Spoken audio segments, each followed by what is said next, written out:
Good evening, dear listener. Tonight, we return once again to the forgotten folds of history in search of moments that shaped the world in quiet ways. Whether you're cozy in bed or listening with closed eyes, I'm glad you're spending this peaceful time here. I'd love to know where you're tuning in from and what time it is in your part of the world. Are you just waking up or about to drift off with the past whispering in your ear? If you're enjoying these calm passages through time, please do subscribe. There are many more nights like this ahead. The Belle Époque period, spanning roughly from 1871 to 1914, was supposed to be France's golden age. Paris had become the cultural capital of the world, attracting artists, writers, and intellectuals from every corner of Europe. The city pulsed with innovation, creativity, and an intoxicating sense that anything was possible. But beneath this glittering surface, something darker was brewing. Literally, absinthe had arrived in Paris like a beautiful poison, seducing the creative class with promises of enhanced imagination and artistic insight. The ritual itself was mesmerizing, slowly dripping ice-cold water over a sugar cube balanced on an ornate spoon, watching as the clear green liquid transformed into an opalescent cloudy elixir. This wasn't just drinking. It was a ceremony, a gateway to altered consciousness that seemed to unlock the deepest chambers of creativity. The numbers tell an incredible story. By the 1890s, Parisians were consuming over 36 million L of absinthe annually. That's enough to fill nearly 15 Olympic swimming pools with this potent green spirit. 5:00 in the afternoon became known as the green hour, when cafés across Paris would fill with the distinctive aroma of anise and wormwood as patrons performed their daily absinthe rituals. But who were these people gathering for the green hour? They weren't just casual drinkers looking for an evening buzz. These were the titans of artistic expression. Henri Dulles-Lautre, who famously hollowed out his walking cane to carry absinthe wherever he went. Edgar Dare, whose paintings captured the ethereal quality of Parisian nightlife fueled by the Green Fairy. Paul Verlaine and Arthur Rimbaud, whose tempestuous relationship was as intoxicated by absinthe as it was by passion.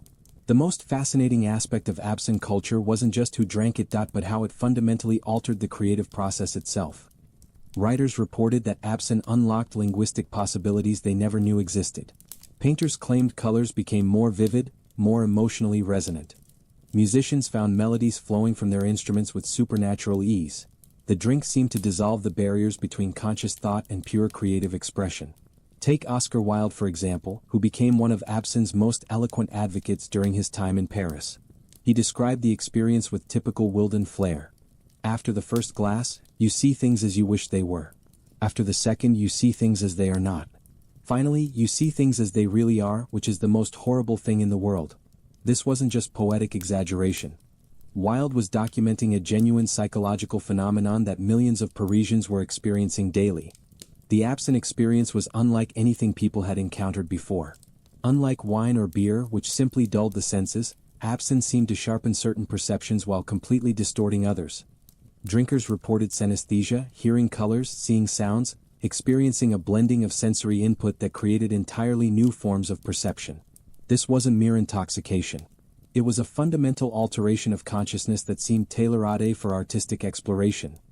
The chemical composition of authentic Belle Époque absinthe was significantly different from anything available today. The key ingredient, grand wormwood, contained high concentrations of thioane, a compound that affects the same neural pathways as cannabis, but with completely different results. Modern scientific analysis has revealed that 19th-century absinthe contained thioane levels that were literally 10 times higher than anything legally produced today. But thioane was just one piece of a complex chemical puzzle. Authentic absinthe contained a botanical symphony: sweet fennel, green anise, petite wormwood, hyssop, lemon balm, angelica root, steranies, dittany, juniper, nutmeg, and veronica. Each ingredient contributed its own psychoactive properties, creating a compound effect that no single substance could achieve alone. The production process itself was almost alchemical in its complexity. Master distillers guarded their recipes like state secrets, passing down techniques through generations of carefully selected apprentices. The distillation required precise timing, exact temperatures, and an almost mystical understanding of how different botanical essences would interact during the process. What made Belle Époque absinthe particularly potent was the secondary maceration process. After the initial distillation, the clear spirit would be redistilled with additional herbs to achieve that characteristic green color. This wasn't just for aesthetics. The secondary botanicals added another layer of psychoactive compounds that intensified the overall effect. The typical absinthe of this era contained between 68 and 72% alcohol by volume, nearly twice as strong as modern whiskey or vodka. But the high alcohol content wasn't what made absinthe unique. It was the combination of extreme potency with psychoactive botanicals that created an entirely new category of intoxication. Café culture in Belle Époque Paris revolved around these absinthe rituals. The Café de l'Erligo and dozens of other establishments became temples to the Green Fairy. Each café developed its own variation of the absinthe service with specialized glacier, unique spoon designs and signature water-dripping techniques that became part of the establishment's identity. The social dynamics around absinthe consumption created a fascinating subculture within Parisian society. Absinthe drinkers developed their own vocabulary, their own etiquette, and their own social hierarchies. Newcomers to the absinthe scene were easily identified by their clumsy handling of the ritual, while seasoned drinkers performed the ceremony with ballet-like precision that commanded respect from fellow devotees. Women's relationship with absinthe was particularly complex and controversial. While Victorian society typically restricted women's public drinking, absinthe culture was surprisingly egalitarian. Female artists, writers, and intellectuals participated fully in café society, using absinthe as both creative fuel and social lubricant in ways that challenged traditional gender roles. The economic impact of absinthe on Parisian society was staggering. Entire industries developed around absinthe culture. Specialized glass makers creating ornate serving vessels, metal workers crafting elaborate spoons, furniture makers designing absinthe-specific café tables, and even fashion designers creating clothing that complemented the absinthe aesthetic. But perhaps most importantly, absinthe fundamentally altered the pace and rhythm of Parisian intellectual life. The traditional pattern of work, rest, and social interaction was replaced by a new cycle built around the green hour.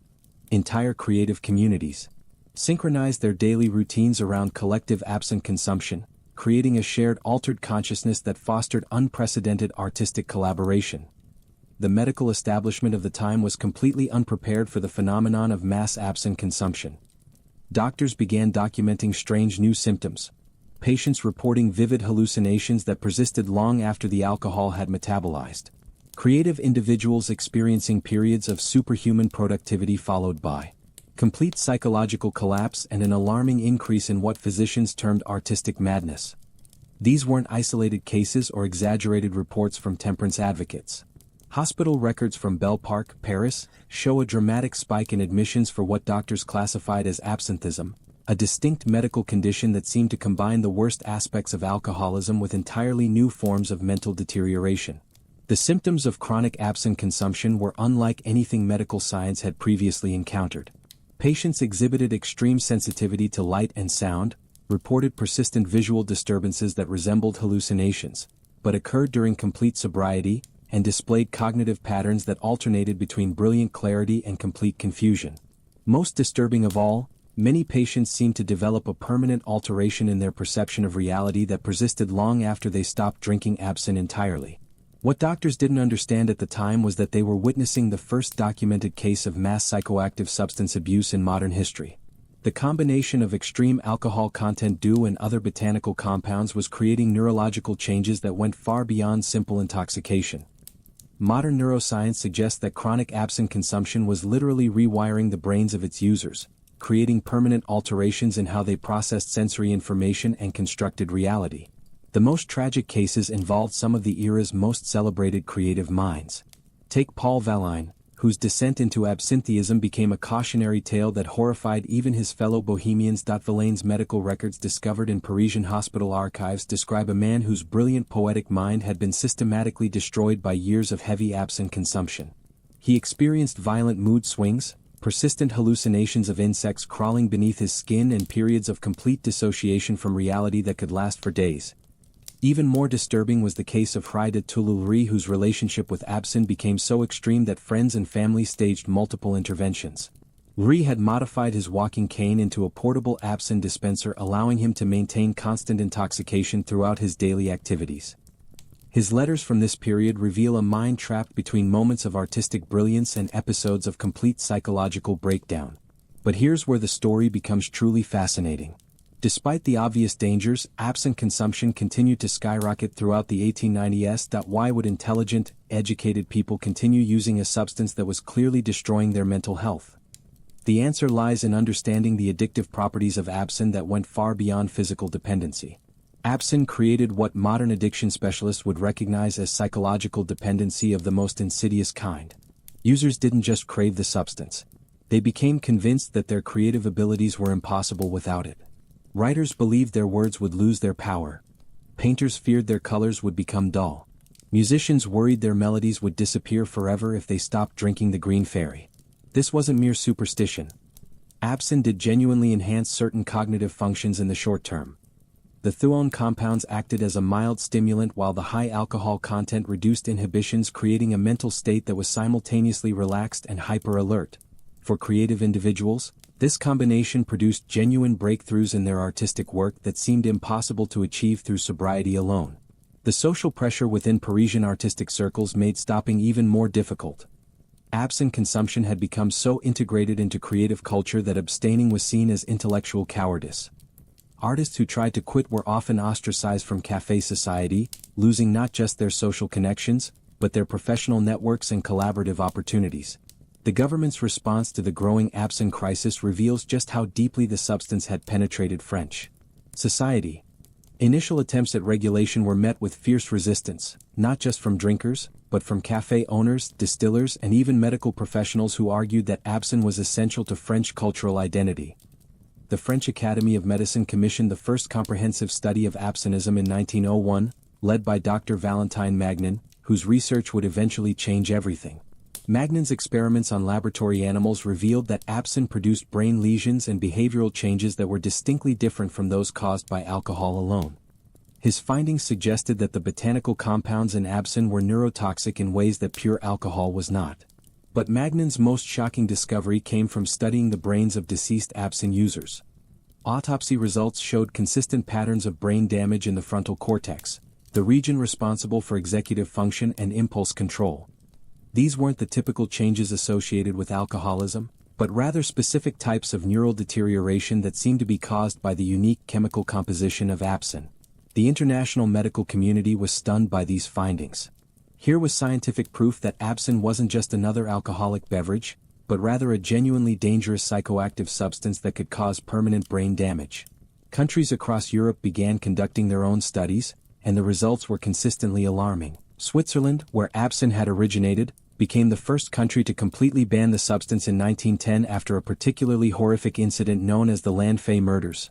John Lamfry, a Swiss farmer and chronic absinthe user, killed his pregnant wife and 2 daughters during what witnesses described as an absinthe-induced psychotic episode. The case became international news and galvanized the growing anti-absinthe movement across Europe. But in France, the cultural attachment to absinthe ran much deeper than mere recreational drinking. Absinthe had become intertwined with French national identity, particularly the romantic notion of the tortured artist whose suffering produced transcendent art. The idea that this suffering might be artificially induced by a toxic substance challenged fundamental assumptions about creativity, authenticity, and the price of artistic genius. The debate over absinthe revealed deep philosophical divisions within French intellectual society. Conservative critics argued that absinthe was destroying the moral fabric of the nation, turning productive citizens into delusional addicts who contributed nothing to society beyond their own artistic indulgence. Progressive defenders countered that absinthe was liberating human consciousness from the constraints of bourgeois conformity, allowing artists to access higher planes of creative expression. The economic implications of a potential absinthe ban were staggering. The absinthe industry employed thousands of workers in distilleries, bottling plants, and distribution networks.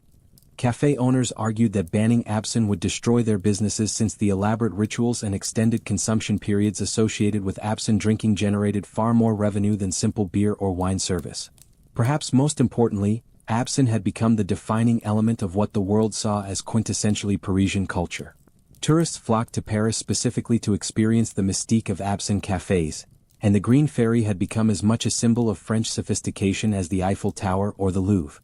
Banning absinthe would mean abandoning one of France's most powerful cultural exports. The artistic community's response to the growing anti-absinthe movement was swift and passionate. Manifesto after manifesto appeared in Parisian newspapers signed by dozens of prominent writers, painters, and intellectuals who argued that absinthe was essential to their creative process. They claimed that any attempt to regulate or ban the substance would represent government censorship of artistic expression itself. Some of the era's most celebrated artists organized absinthe defense societies that held public demonstrations and published elaborate defenses of their right to consume whatever substances they believed enhanced their creativity. These weren't just social gatherings, but rather organized political movements that viewed the absinthe debate as part of a larger struggle between individual freedom and state control. The most articulate defender of absinthe was surprisingly Oscar Wilde, whose eloquent essays on the subject became rallying cries for the pro-absinthe movement. Wilde argued that absinthe represented humanity's eternal quest to transcend the limitations of ordinary consciousness and that banning it would be equivalent to outlawing poetry, music, and art itself. But even as artists defended their right to consume absinthe, the evidence of its destructive effects continued to mount. Hospital admission rates for absinthism were climbing exponentially, and the symptoms were becoming increasingly severe and bizarre. Doctors began documenting cases that defied all previous medical understanding. Patients were arriving at hospitals claiming they could see music as geometric patterns floating through the air, or that colors had developed distinct personalities that spoke to them in whispers. One particularly disturbing case involved a prominent sculptor who became convinced that his hands were slowly dissolving, even though physical examination revealed no abnormalities whatsoever. The medical journals of the period read like collections of supernatural horror stories rather than scientific documents. Dr. Auguste Morel published a comprehensive study in 1902 that catalogued over 300 distinct symptoms associated with chronic absinthe consumption. His patients reported experiences that seemed to exist in a twilight zone between hallucination and reality. Shadows that moved independently of their sources, conversations with deceased relatives who appeared as vivid as living people, and the persistent sensation that their thoughts were being broadcast aloud for everyone to hear. What made these cases particularly unsettling was their consistency across different social classes and geographic regions. Wealthy Parisian intellectuals were experiencing identical symptoms to working-class laborers who had access to cheaper, more adulterated versions of absinthe. This suggested that the core psychoactive compounds in absinthe were producing predictable neurological effects regardless of the drinker's background or the specific brand they consumed. The most systematic investigation into absinthe's effects came from Dr. Emil Krarapalin in Germany, who conducted controlled experiments comparing alcohol intoxication with absinthe consumption. His findings were revolutionary for their time and remain relevant to modern neuroscience. Krarapalin discovered that absinthe produced a unique form of intoxication characterized by heightened sensory perception combined with severely impaired judgment and impulse control. Krapalin's subjects consistently reported that absinthe made colors appear more saturated, sounds more crisp and detailed, and textures more pronounced. However, these enhanced perceptions came at a devastating cost to their cognitive functioning. Simple mathematical calculations became impossible. Basic social interactions turned chaotic and inappropriate, and subjects frequently engaged in dangerous behaviors that they would never consider while sober or even heavily intoxicated with alcohol alone. The neurological mechanism behind these effects remained mysterious until Krarapalin began examining brain tissue from laboratory animals that had been given absinthe extracts. What he found challenged everything the medical community thought they knew about psychoactive substances. The Thug-1 compounds in absinthe were binding to specific receptor sites in the brain that controlled both sensory processing and executive function, creating a neurochemical storm that enhanced perception while simultaneously destroying the brain's ability to interpret those enhanced perceptions rationally. This discovery explained why absinthe users often produced brilliant creative work during the early stages of their consumption only to descend into complete madness as their usage increased. The same neurochemical processes that enhanced artistic perception were gradually destroying the brain structures responsible for maintaining contact with reality.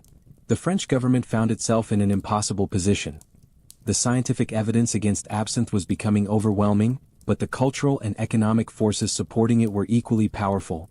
President Émile Loub privately acknowledged that absinthe posed a genuine public health crisis, but publicly maintained that any regulation would require extensive study and consultation with affected industries. Behind closed doors, government officials were receiving increasingly alarming reports from police departments across Paris. Violent crimes involving absinthe users were becoming almost routine, and these weren't typical alcohol-fueled brawls. Absinthe-related violence displayed patterns of extreme brutality and bizarre irrationality that suggested the perpetrators were operating in completely altered states of consciousness. The most notorious case involved Vincent Carrel, a respected bank clerk who had no previous history of violence or mental illness. After consuming approximately 8 glasses of absinthe during a single evening, Carrel became convinced that his neighbors were plotting to poison his water supply. He systematically murdered 3 families in his apartment building before police could subdue him. And during his trial he maintained that he had been protecting innocent people from a conspiracy that only he could perceive. Carrel's case became a rallying point for both sides of the Absinthe debate. Prohibitionists argued that his actions proved Absinthe turned ordinary citizens into dangerous lunatics who posed an existential threat to public safety. Defenders countered that Carrel was clearly mentally unstable before his absinthe consumption and that blaming the substance for his actions was equivalent to blaming wine for every crime committed by intoxicated individuals. The scientific community was split along similar lines. Conservative physicians called for immediate prohibition based on mounting evidence of absinthe's neurotoxic effects. Progressive doctors argued that moderate consumption could be safe and beneficial and that the real problem was adulterated absinthe produced by unregulated distilleries using dangerous industrial chemicals to achieve the characteristic green color and bitter taste. This distinction between authentic and counterfeit absinthe became crucial to understanding the full scope of the crisis. Laboratory analysis revealed that many commercial absinthe contained compounds that had nothing to do with traditional botanical ingredients. Cheap producers were using copper sulfate for coloring, antimony chloride for the clouding effect, and various industrial solvents to approximate the complex flavor profile of genuine wormwood distillation. These adulterants were often more dangerous than the absinthe itself. Copper sulfate poisoning caused symptoms that perfectly mimicked the worst effects of absintheism: violent hallucinations, uncontrollable tremors, and progressive neurological deterioration. Antimony chloride attacks the central nervous system in ways that create permanent brain damage indistinguishable from the effects attributed to thug-1.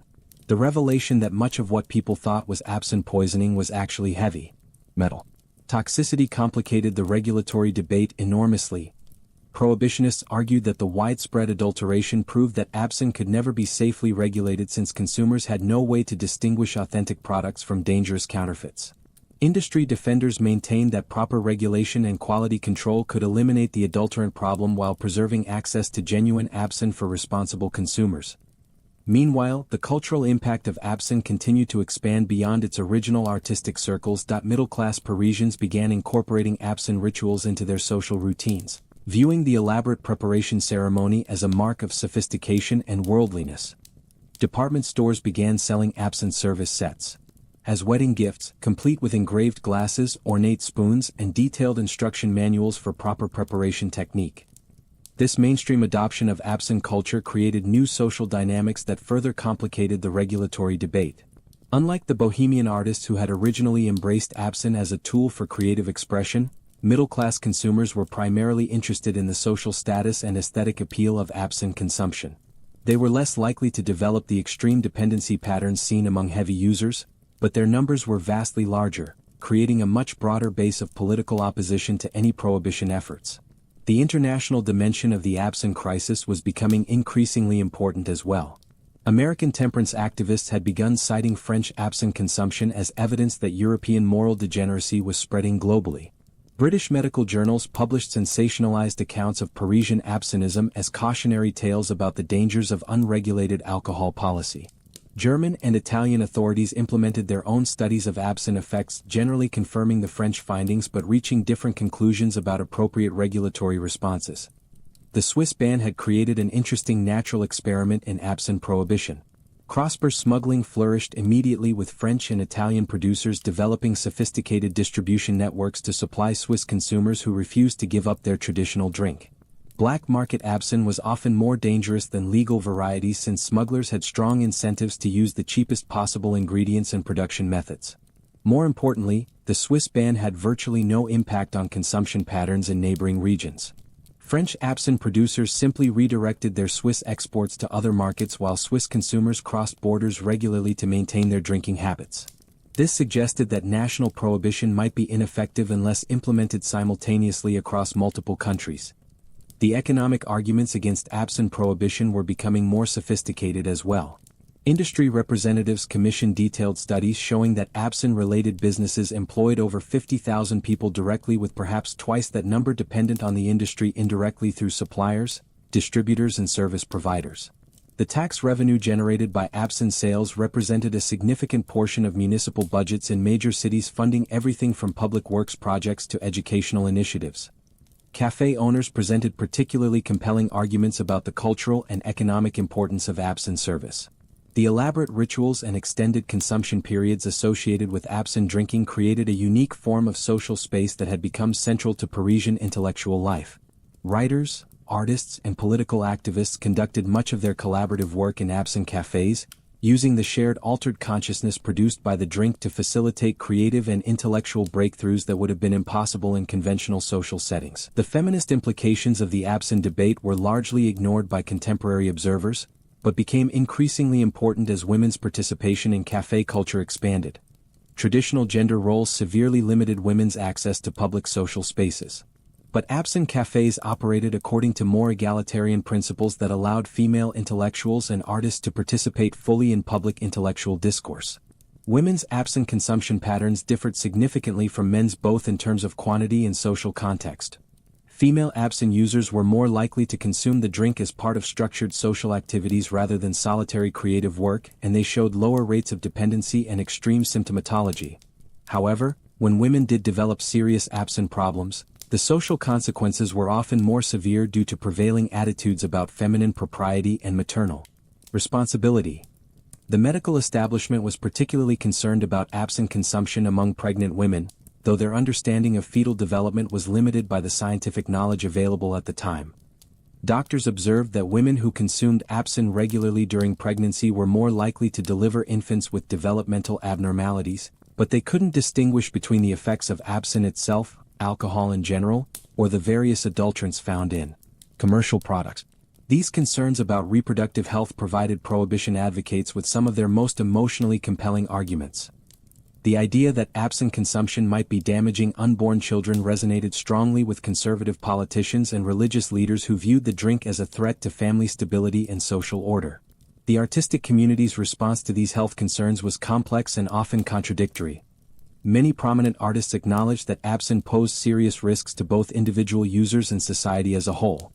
But they argued that artistic creation necessarily involved risk and sacrifice.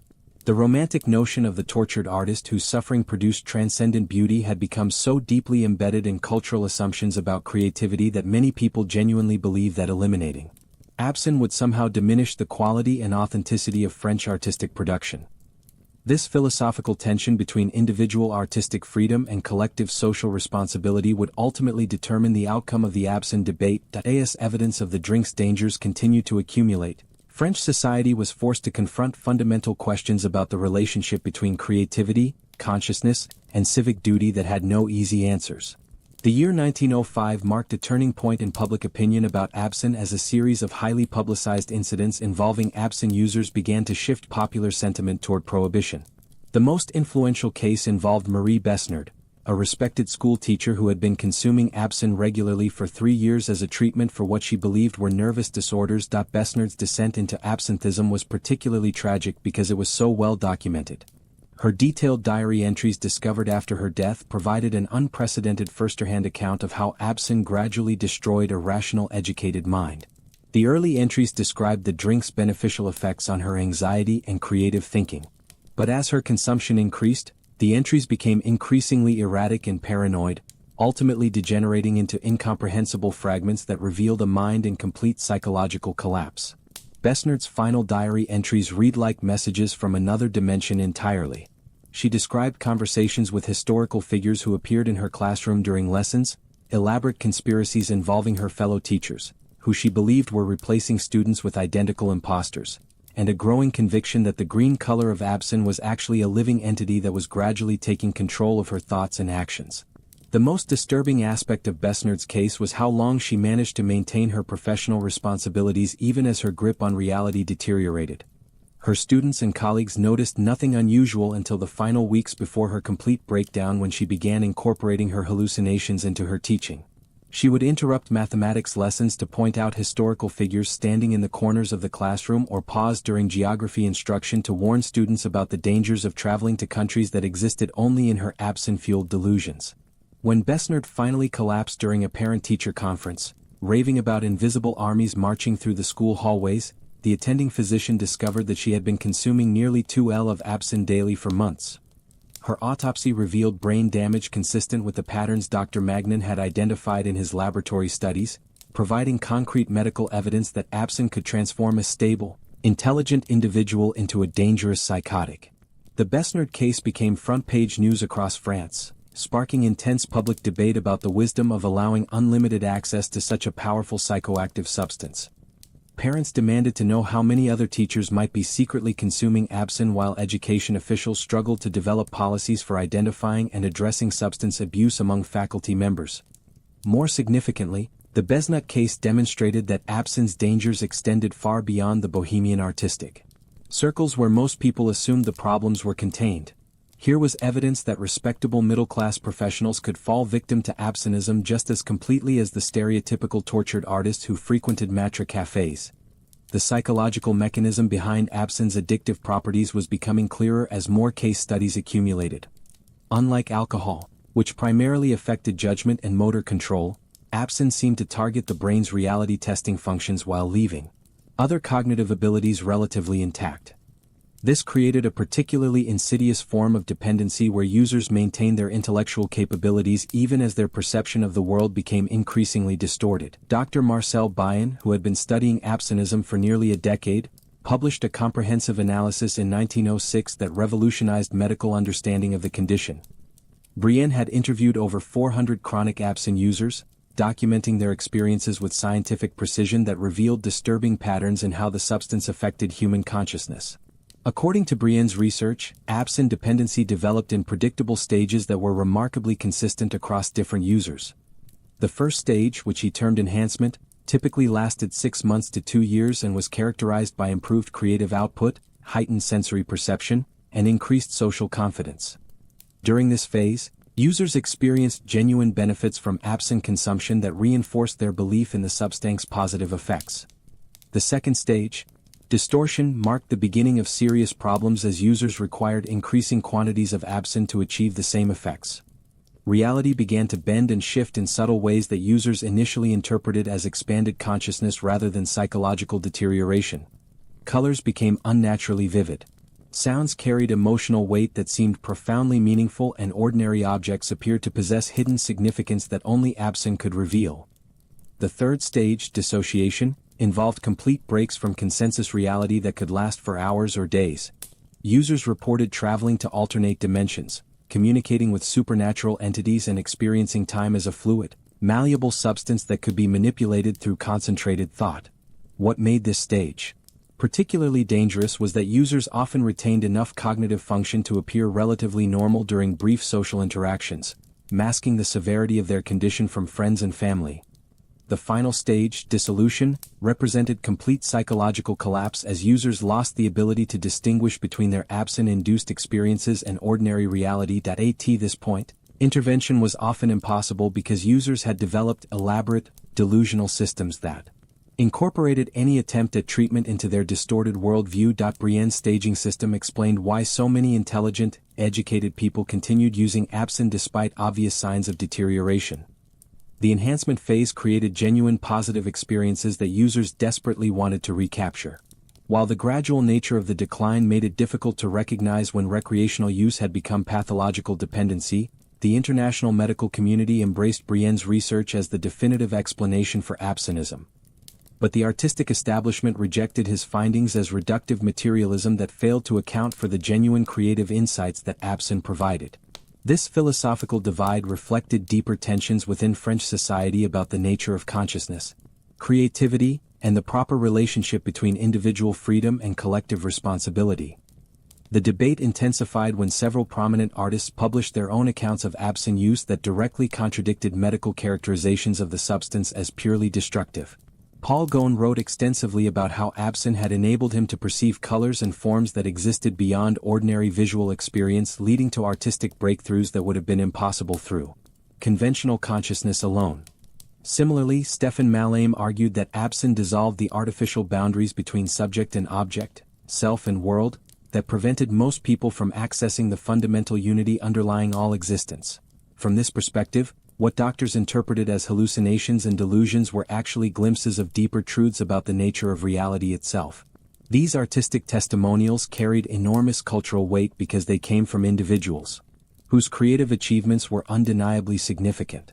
How could medical authorities claim that absinthe was purely destructive when it contributed to some of the era's most celebrated artistic works? The answer, according to Dr. Bryant and his colleagues, lay in understanding the difference between short-term creative enhancement and long-term psychological damage. Absinthe might indeed facilitate creative breakthroughs during the early stages of use, but these benefits inevitably gave way to progressive mental deterioration that ultimately destroyed the very creativity it had initially enhanced. This temporal dimension of absinthe's effects became crucial to the regulatory debate. Prohibition advocates argued that no creative benefits could justify the inevitable psychological destruction that followed prolonged use, while defenders maintained that the choice between enhanced creativity and conventional consciousness should remain with individual artists rather than government bureaucrats. The economic stakes continued to escalate as the debate intensified. Absinthe production had become one of France's most profitable export industries, with premium brands commanding extraordinary prices in international markets. The distinctive ritual of absinthe consumption had become synonymous with Parisian sophistication, attracting wealthy tourists who spent enormous sums to experience authentic French café culture. Restaurant and café owners formed powerful lobbying groups that argued prohibition would destroy not just their businesses but the entire tourist economy that had developed around Parisian nightlife. They commissioned studies showing that absinthe-related establishments employed over 100,000 people directly or indirectly, making prohibition economically devastating for working-class communities that depended on the hospitality industry. The labor unions representing distillery workers, café employees, and glass manufacturers united in opposition to prohibition, viewing the anti-absinthe movement as an attack on working-class livelihoods disguised as public health advocacy. They organized massive demonstrations in Paris and other major cities, demanding that any regulatory changes include provisions for retraining and economic support for displaced workers. These economic arguments resonated strongly with politicians who understood that absinthe prohibition could trigger widespread unemployment and social unrest. The substance had become so deeply integrated into French economic life that eliminating it would require massive government intervention to prevent economic collapse in affected regions. The international dimension of the absinthe crisis was also becoming more complex as other European countries grappled with similar problems. Belgium had implemented strict quality controls that seemed to reduce the incidence of severe absinthism without completely banning the substance, while Germany had opted for high taxation that made absinthe consumption prohibitively expensive for most citizens. Italy took a different approach entirely, treating absinthe as a controlled pharmaceutical substance that could only be purchased with medical prescriptions. This policy effectively ended recreational use while preserving access for individuals who claimed legitimate medical need for the substance's therapeutic properties. The diversity of regulatory approaches across Europe created a natural experiment that provided valuable data about the effectiveness of different policy interventions. French officials studied these international experiences carefully, looking for models that might balance public health concerns with economic and cultural considerations. What emerged from these international comparisons was that prohibition was neither necessary nor sufficient to address absinthe-related problems. Countries with strict quality control and moderate taxation had achieved significant reductions in problematic use without destroying their absinthe industries, while complete prohibition had simply driven consumption underground without eliminating demand. These findings suggested that France might be able to address the absinthe crisis through comprehensive regulation rather than outright prohibition, preserving the cultural and economic benefits of absinthe while minimizing its public health risks. However, the political momentum behind prohibition continued to build as more horrific cases of absinthism captured public attention. The spring of 1907 brought a series of incidents that seemed to demonstrate that moderate regulation would be insufficient to protect public safety. The most shocking case involved the Dubois family massacre in Lyon, where André Dubois killed his wife, 3 children, and 2 neighbors during what witnesses described as an absinthe-fueled rampage that lasted nearly 6 hours. Police reports described a scene of unimaginable brutality that suggested Dubois had been operating in a completely altered state of consciousness throughout the attack. What made the Dubois case particularly disturbing was that he had been considered a model citizen with no history of violence or mental illness. Friends and neighbors described him as a devoted family man and respected craftsman who had been consuming absinthe regularly for only 18 months before the massacre occurred. The rapid transformation from respected citizen to mass murderer seemed to confirm the most alarming claims about absinthe's psychological effects. If an ordinary person could become a homicidal maniac in less than 2 years of regular consumption, then no level of regulation could adequately protect public safety. The Du Bois case became a turning point in public opinion as even moderate voices began calling for immediate prohibition. The horrific nature of the crimes, combined with their apparent connection to absinthe consumption, created irresistible political pressure for decisive government action. Religious leaders who had previously focused their criticism on absinthe's moral implications began framing the issue in terms of public safety and civic responsibility. The Catholic Church issued official statements declaring absinthe consumption a mortal sin that threatened not just individual souls but the stability of Christian civilization itself. Conservative politicians seized on these religious pronouncements to build broader coalitions supporting prohibition. They argued that absinthe represented a foreign influence that was corrupting traditional French values and destroying the social foundations that had made France great. Liberal politicians found themselves in an increasingly difficult position as evidence of absinthe's dangers continued to accumulate. Their traditional commitment to individual freedom and limited government intervention conflicted with growing demands for protective regulation of a genuinely dangerous substance. The artistic community's response to the Du Bois case revealed deep divisions within creative circles about the proper relationship between art and social responsibility. Some prominent artists began publicly acknowledging that absinthe's creative benefits could not justify its social costs, while others doubled down on their defense of absolute artistic freedom. Auguste Huda surprised many observers by publishing an essay calling for voluntary abstinence from absinthe by all serious artists, arguing that true creativity required complete mental clarity rather than artificial enhancement. His position carried enormous weight because of his reputation as one of the era's greatest sculptors and his previous advocacy for artistic freedom. Conversely, painters like Henriette Toulouse-Laury became even more vocal in their defense of absinthe, viewing any compromise as a betrayal of artistic integrity. Loder organized a group of prominent artists who pledged to continue using absinthe regardless of government action, framing their resistance as a form of civil disobedience against cultural oppression. These competing visions of artistic responsibility reflected broader tensions within French society about the proper balance between individual freedom and collective welfare. The absinthe debate had evolved beyond questions of public health or economic policy to become a fundamental contest over the values that should guide modern civilization. The scientific evidence continued to support prohibition as researchers developed more sophisticated methods for studying absinthe's effects on human consciousness. Dr. Pierre Jane, working at the Salpêtrière Hospital, conducted the first controlled experiments comparing absinthe intoxication with other forms of altered consciousness including hypnosis, morphine addiction, and various forms of mental illness. Janet's research revealed that absinthe produced a unique form of consciousness alteration that combined elements of stimulant intoxication, hallucinogenic experience, and dissociative episodes. This combination created psychological states that were unlike anything produced by other known substances, explaining why absinthe users developed such distinctive symptom patterns. More importantly, Janet's work demonstrated that absinthe's effects on consciousness were not simply temporary alterations that disappeared when the substance was metabolized. Chronic users showed permanent changes in brain structure and function that persisted long after they stopped consuming the substance, suggesting that absinthe caused irreversible neurological damage. These findings provided the strongest scientific justification yet for prohibition, as they indicated that even moderate absinthe use could cause cumulative brain damage that would eventually manifest as severe psychological problems. The implications were particularly alarming for occasional users who believed they could avoid absinthe's dangers through careful moderation. Janet's research also explained why absinthe withdrawal was so difficult and why relapse rates were extraordinarily high among users who attempted to quit. The neurological changes caused by chronic consumption created permanent alterations in brain chemistry that made normal consciousness feel incomplete and unsatisfying compared to the enhanced awareness that absinthe provided. The medical establishment embraced Janet's findings as definitive proof that absinthe posed unacceptable risks to public health. Professional medical associations across Europe issued joint statements calling for immediate prohibition of all absinthe production and distribution, arguing that no level of regulation could adequately protect consumers from the substance's inherent dangers. However, the absinthe industry responded with its own scientific studies that challenged the medical consensus. Industry-funded researchers argued that the most severe cases of absinthism involve consumption of adulterated products containing dangerous industrial chemicals rather than authentic absinthe made from traditional botanical ingredients.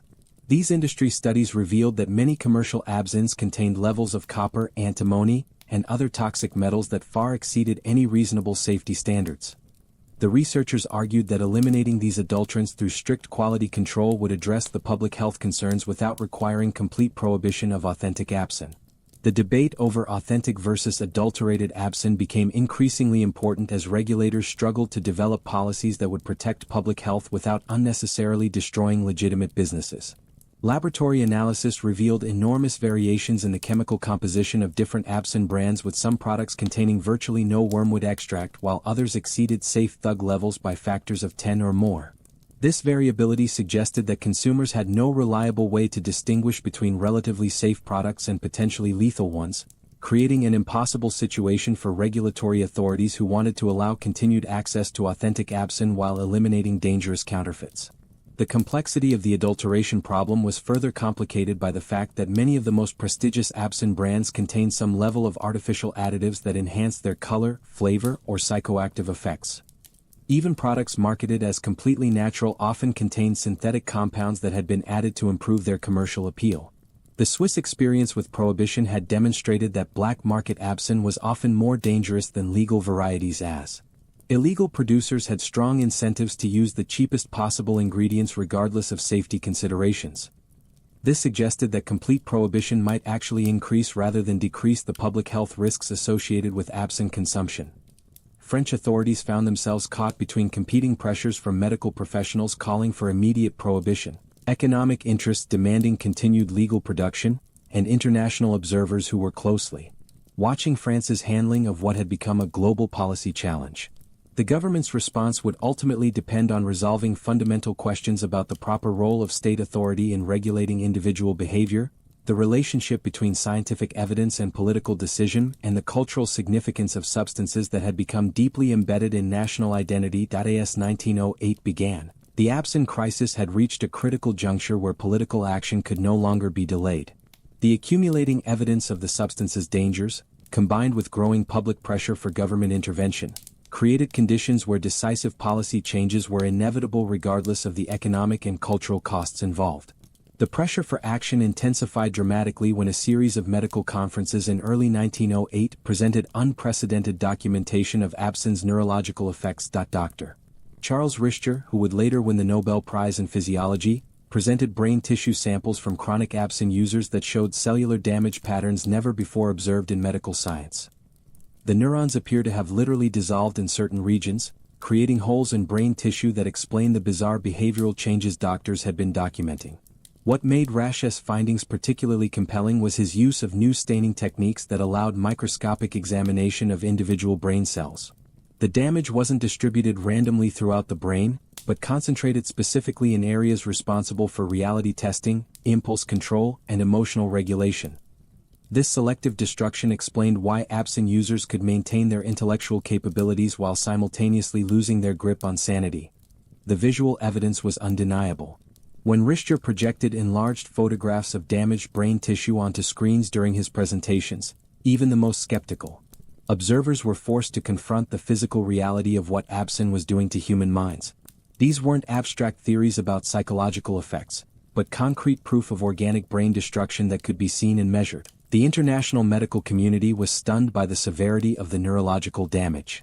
Dr. Émile Créra-Poulin, whose earlier research had established the scientific foundation for understanding absinthe effects, declared that the substance was more dangerous than any psychoactive compound previously studied. That he compared the brain damage patterns to those seen in advanced cases of syphilis or severe head trauma, conditions that inevitably led to complete mental collapse. These medical revelations coincided with a dramatic escalation in public incidents involving absinthe users. The winter of 1908 brought an epidemic of violent crimes that seemed to confirm the most alarming predictions about the substance's dangers. Police departments across France reported that absinthe-related arrests had increased by over 300% in just 2 years, with the crimes becoming increasingly bizarre and unpredictable. The case that finally broke public tolerance involved Marguerite Steinheil, a prominent socialite whose absinthe-fueled behavior had become the subject of scandalous gossip throughout Parisian high society. Steinheil had been consuming absinthe regularly for 4 years, initially as a fashionable affectation that demonstrated her sophisticated artistic sensibilities. Friends described her early absinthe use as charming and theatrical, involving elaborate ceremonies that showcased her collection of antique glasses and ornate serving spoons. However, Steinheil's relationship with absinthe gradually became darker and more compulsive. She began hosting increasingly strange dinner parties where guests were required to participate in group absinthe consumption rituals that lasted for hours. Attendees reported that these gatherings took on an almost religious intensity, with Steinheil delivering rambling monologues about the spiritual significance of the Green Fairy while performing bizarre ceremonial preparations. The situation reached its climax during a dinner party in February 1908 when Steinheil became convinced that her guests were actually demons disguised as human beings who had come to steal her soul. She attacked 3 prominent politicians with kitchen knives, severely injuring 2 before being subdued by other guests. During the struggle, she repeatedly screamed that the Green Fairy had revealed the true demonic nature of everyone around her. Steinheil's breakdown was particularly shocking because of her social prominence and previous reputation for intelligence and sophistication. Here was a woman who had been educated in the finest schools, who spoke 5 languages fluently, and who had been considered one of the most cultured hostesses in Paris. The idea that absinthe could transform such a person into a violent psychotic terrified the upper classes, who had previously viewed the substance as a harmless indulgence. The medical examination of Steinheil after her arrest revealed the full extent of absinthe's destructive effects on her brain. Dr. Joseph Babinski, one of France's leading neurologists, conducted extensive tests that documented severe impairment in virtually every cognitive function. Steinheil could no longer perform simple arithmetic, recognize familiar faces, or maintain coherent conversations for more than a few minutes at a time. Most disturbing of all, Stein showed no awareness that her mental capacities had deteriorated. When asked about her mathematical abilities, she confidently attempted calculations that were completely wrong, but insisted her answers were correct. When shown photographs of her own family members, she claimed they were strangers trying to deceive her about their identities. Her brain had been so damaged that she had lost the ability to recognize her own cognitive limitations. The Steinheil case became front-page news across Europe, sparking intense debate about whether absinthe posed an existential threat to civilized society itself. If the substance could destroy the mind of an educated, wealthy woman with access to the finest medical care, then no one could consider themselves safe from its effects. Religious leaders seized on the case as evidence that absinthe represented a spiritual as well as physical danger. Cardinal Richard of Paris delivered a sermon describing absinthe as Satan's sacrament, a substance that opened the human soul to demonic possession by destroying the rational faculties that normally protected people from evil influences. This religious interpretation resonated powerfully with conservative Catholics who viewed the absinthe crisis as part of a broader assault on Christian civilization. The feminist implications of the Steinheil case were largely ignored by contemporary observers, but they added another layer of complexity to the regulatory debate. Women's absinthe consumption had been increasing rapidly as café culture became more socially acceptable for respectable ladies. The idea that absinthe could transform refined women into violent criminals challenged fundamental assumptions about feminine nature and raised uncomfortable questions about gender roles in modern society. The economic pressure for prohibition continued to build as insurance companies began refusing to provide coverage for businesses that served absinthe or individuals who were known to consume it regularly. Lloyd's of London, which insured many French commercial enterprises, announced that absinthe-related claims had become so frequent and expensive that they were no longer commercially viable to cover. This insurance crisis created immediate financial problems for café owners, distillers, and anyone else whose livelihood depended on the absinthe trade. Banks became reluctant to provide loans to absinthe-related businesses, and investors began withdrawing support from companies that had significant exposure to the industry. The economic foundation of absinthe culture was crumbling even before formal prohibition was enacted. The international diplomatic implications of France's absinthe crisis were becoming increasingly important as other nations pressured the French government to take decisive action. The United States had already banned absinthe importation, citing public health concerns that were based largely on French medical research. Britain was considering similar restrictions, while Germany had implemented such high taxes on absinthe that consumption had virtually disappeared. French diplomatic officials worried that continued inaction on absinthe would damage France's international reputation and potentially lead to trade restrictions that could harm other French exports. The country that had given the world champagne, cognac, and wine was in danger of becoming synonymous with a substance that was increasingly viewed as a public menace.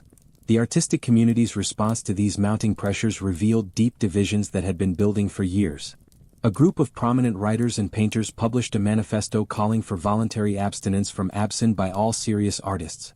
arguing that the substance had become a distraction from genuine creative work. They claimed that absinthe's reputation for enhancing creativity was largely mythical and that the most celebrated artistic achievements of the Belle Époque had been produced despite not because of absinthe consumption.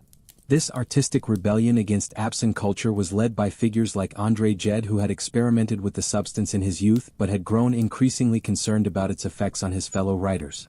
Gide argued that absinthe created an illusion of enhanced creativity while actually diminishing the sustained attention and disciplined effort that genuine artistic achievement required. However, other prominent artists remained staunchly committed to defending absinthe as essential to their creative process. Pablo Picasso, who was just beginning to establish his reputation in Parisian artistic circles, declared that attempts to regulate absinthe represented bourgeois fear of authentic artistic expression. He organized a group of younger artists who viewed the anti-absinthe movement as an attack on the bohemian lifestyle that had made Paris the cultural capital of the world. The generational divide within the artistic community reflected broader social tensions about the direction of French culture. Older artists who had witnessed absinthe's destructive effects firsthand were more willing to accept regulation, while younger artists who had grown up with absinthe as part of the cultural landscape viewed any restrictions as intolerable constraints on their creative freedom. The scientific debate over absinthe's effects reached a new level of sophistication as researchers developed better methods for studying the substance's impact on human consciousness. Dr. Gore Jinong at the Salpêtrière Hospital conducted the first longitudinal study of absinthe users following the same individuals over several years to document how their symptoms progressed over time. Jinnon's research revealed that absinthe's effects followed predictable patterns that were remarkably consistent across different users. The initial enhancement phase typically lasted 12 to 18 months, during which users experienced genuine improvements in creativity, social confidence, and sensory perception. However, these benefits inevitably gave way to more problematic symptoms as tolerance developed and consumption increased. The transition from enhancement to deterioration was often so gradual that users didn't recognize what was happening until significant brain damage had already occurred. Guion documented cases where highly intelligent individuals continued to function normally in professional settings while experiencing increasingly severe hallucinations and paranoid delusions in their private lives. This hidden nature of absinthe's progression made the substance particularly dangerous because users could maintain the appearance of normality long after their mental faculties had begun to deteriorate. By the time friends and family members recognized that something was seriously wrong, the neurological damage was often irreversible. Jinon's findings explained why so many absinthe users violently resisted attempts at intervention or treatment. Their damaged brains could no longer accurately assess their own condition, leading them to interpret genuine concern from others as persecution or conspiracy. This neurological inability to recognize their own impairment made traditional addiction treatment approaches completely ineffective.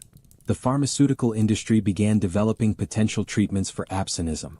As the medical understanding of the condition improved, several companies invested heavily in research aimed at finding compounds that could reverse or halt the neurological damage caused by chronic absinthe consumption.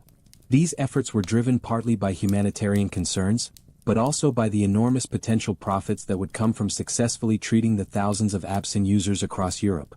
However, early treatment attempts proved largely unsuccessful. The brain damage caused by absinthe appeared to be irreversible once it reached advanced stages. And even patients who stopped consuming the substance showed little improvement in their cognitive functioning. The few treatments that showed any promise required immediate intervention during the earlier stages of absinthe use before significant neurological damage had occurred. This therapeutic pessimism provided additional support for prohibition advocates who argued that prevention was the only realistic approach to the absinthe crisis, that if medical science could not effectively treat absintheism once it developed, then the only rational policy was to prevent people from developing the condition in the first place by eliminating access to the substance entirely. The legal system struggled to adapt to the unique challenges posed by absinthe-related crimes. Traditional concepts of criminal responsibility assumed that defendants could distinguish between right and wrong and control their behavior through rational decision-making. However, chronic absinthe users often committed serious crimes while genuinely believing they were acting in self-defense or protecting innocent people from imaginary threats. French courts began grappling with cases where defendants could provide detailed, internally consistent explanations for their actions that revealed sophisticated reasoning abilities while being based on completely false premises about reality. These individuals weren't insane in the traditional sense, but they weren't fully responsible for their actions either, creating unprecedented legal and ethical dilemmas. The landmark case involved Philippe Moreau, a respected physician who had killed 2 patients during what he believed was a surgical procedure to remove parasitic demons that were feeding on their internal organs. Maro's detailed medical records of the procedures demonstrated sophisticated anatomical knowledge and careful attention to sterile technique, but they were based on hallucinations that had no basis in reality. Maro's case highlighted the inadequacy of existing legal frameworks for dealing with absinthe-related crimes, that he was clearly dangerous and could not be released into society. But he also wasn't criminally responsible in the traditional sense, since his actions were based on genuine if delusional beliefs about protecting his patients from supernatural threats. The courts eventually developed a new legal category specifically for absinthe-related crimes, recognizing that these cases require different approaches than traditional criminal prosecution. This legal innovation reflected growing recognition that absinthe had created entirely new forms of human behavior that existing social institutions were not equipped to handle. The military implications of widespread absinthe consumption were becoming increasingly concerning to French defense officials. Medical examinations of military recruits revealed that significant numbers of young men showed early signs of absinthism that would make them unfit for military service. The prospect of an entire generation of French men being incapacitated by absinthe consumption posed obvious national security risks. General Ferdinand Fall, who would later become one of the key architects of Allied victory in World War I, privately warned government officials that absinthe represented a greater threat to French military readiness than any foreign enemy. He commissioned studies showing that absinthe consumption among soldiers led to increased rates of desertion, insubordination, and accidental injuries during training exercises. The military's concerns carried enormous political weight because of France's tense relationships with neighboring countries and the growing possibility of armed conflict. Government officials who might have been willing to tolerate absinthe consumption as a civilian matter became much more receptive to prohibition when presented with evidence that the substance was undermining national defense capabilities. The international arms race that was building toward World War I made military preparedness a paramount concern for all European governments. France could not afford to have its military effectiveness compromised by a psychoactive substance that was entirely optional for national survival and prosperity. The children of chronic absinthe users presented another category of victims that prohibition advocates used to build support for their cause. Medical examinations revealed that children born to absinthe-consuming parents showed higher rates of developmental abnormalities, learning disabilities, and behavioral problems that appeared to be directly related to their parents' substance use. Dr. Antoine Liassinat conducted the first systematic study of children from abstinence-using families, documenting patterns of cognitive and emotional development that were distinctly different from those of children from non-using families. These children showed delayed language acquisition, difficulty with abstract reasoning, and unusual sensitivity to sensory stimulation that suggested their nervous systems had been affected by their parents' absinthe consumption. The mechanism by which parental absinthe use affected children was not fully understood, but the statistical correlations were undeniable. Children from absinthe-using families were 3 times more likely to require special educational services, 4 times more likely to exhibit violent behavior, and 5 times more likely to develop substance abuse problems themselves during adolescence. These findings provided emotional ammunition for prohibition advocates who argued that absinthe consumption was not just an individual choice but a form of child abuse that condemned innocent young people to lives of cognitive impairment and social dysfunction. The idea that adults had the right to consume dangerous substances became much more controversial when evidence showed that their choices were harming their children. The feminist movement's relationship with the absinthe debate was complex and often contradictory. Some women's rights advocates supported prohibition as a way to protect women from a substance that made them vulnerable to exploitation and violence. However, other feminists viewed absinthe regulation as paternalistic government interference that denied women the same freedoms that men enjoyed. The suffrage movement found itself split on the absinthe question, with some leaders arguing that women's political participation was essential to addressing public health crises like absinthism, while others maintained that focusing on substance abuse issues distracted from more fundamental questions about women's legal and economic equality. Marie Curie, who was beginning to establish her scientific reputation during this period, published several papers on the neurological effects of various chemical compounds that indirectly addressed the absinthe controversy. Her research suggested that the botanical compounds in absinthe could indeed cause permanent brain damage, lending scientific credibility to prohibition arguments without explicitly endorsing specific policy recommendations. The educational implications of the absinthe crisis were becoming increasingly apparent as teachers reported growing numbers of students who showed signs of cognitive impairment related to family absinthe consumption. Children from absinthe-using households had difficulty concentrating, following instructions and interacting appropriately with classmates and teachers. School administrators began developing specialized programs to address the educational needs of these affected children. But the resources required were enormous and the outcomes were often disappointing. Many children seemed to improve somewhat when removed from abstinence-using environments, but others showed persistent deficits that appeared to be permanent. The French educational system, which prided itself on producing some of the world's most accomplished intellectuals and artists, was being undermined by a substance that was destroying the cognitive development of an entire generation. This threat to France's educational excellence provided another compelling argument for immediate prohibition. The economic costs of the absinthe crisis were beginning to dwarf any benefits that the industry provided to the French economy. Healthcare expenses for treating absinthism were consuming increasingly large portions of municipal budgets, while productivity losses from absinthe-impaired workers were reducing economic output across multiple industries. A comprehensive economic analysis commissioned by the Ministry of Finance revealed that the total social cost of absinthe consumption exceeded the economic benefits by a factor of nearly 10 to 1. The study included not just direct medical expenses but also lost productivity, increased crime rates, educational interventions for affected children, and the social services required to support families destroyed by absinthe addiction. These economic calculations provided powerful ammunition for prohibition advocates who could demonstrate that absinthe was not just a public health crisis but an economic disaster that was draining resources from more productive uses. Even politicians who were philosophically opposed to government regulation found it difficult to argue against prohibition when presented with such compelling financial evidence. The tourism industry, which had initially benefited from international fascination with Parisian absinthe culture, was beginning to suffer as reports of absinthe-related violence and madness spread throughout Europe and America. Wealthy tourists were increasingly reluctant to visit Paris, fearing that they might become victims of absinthe-crazed criminals or accidentally consume the dangerous substance themselves. Hotel occupancy rates in Paris had declined significantly, and restaurant owners reported that international visitors were specifically requesting establishments that did not serve absinthe. The substance that had once been a symbol of Parisian sophistication was becoming a liability that was driving away the foreign tourists who were essential to the city's economy. The cultural implications of potential absinthe prohibition were perhaps the most difficult for French society to confront. Absinthe had become so deeply embedded in French artistic and intellectual life that eliminating it would require fundamental changes in how creative communities organized their social and professional activities. The ritual of absinthe consumption had evolved into something far more significant than simple recreational drinking. It was a form of cultural expression that connected contemporary artists to historical traditions, a social institution that facilitated collaborative creative work, and a symbol of French resistance to bourgeois conformity that had international significance. Many French intellectuals genuinely believed that prohibiting absinthe would diminish France's cultural vitality and artistic leadership.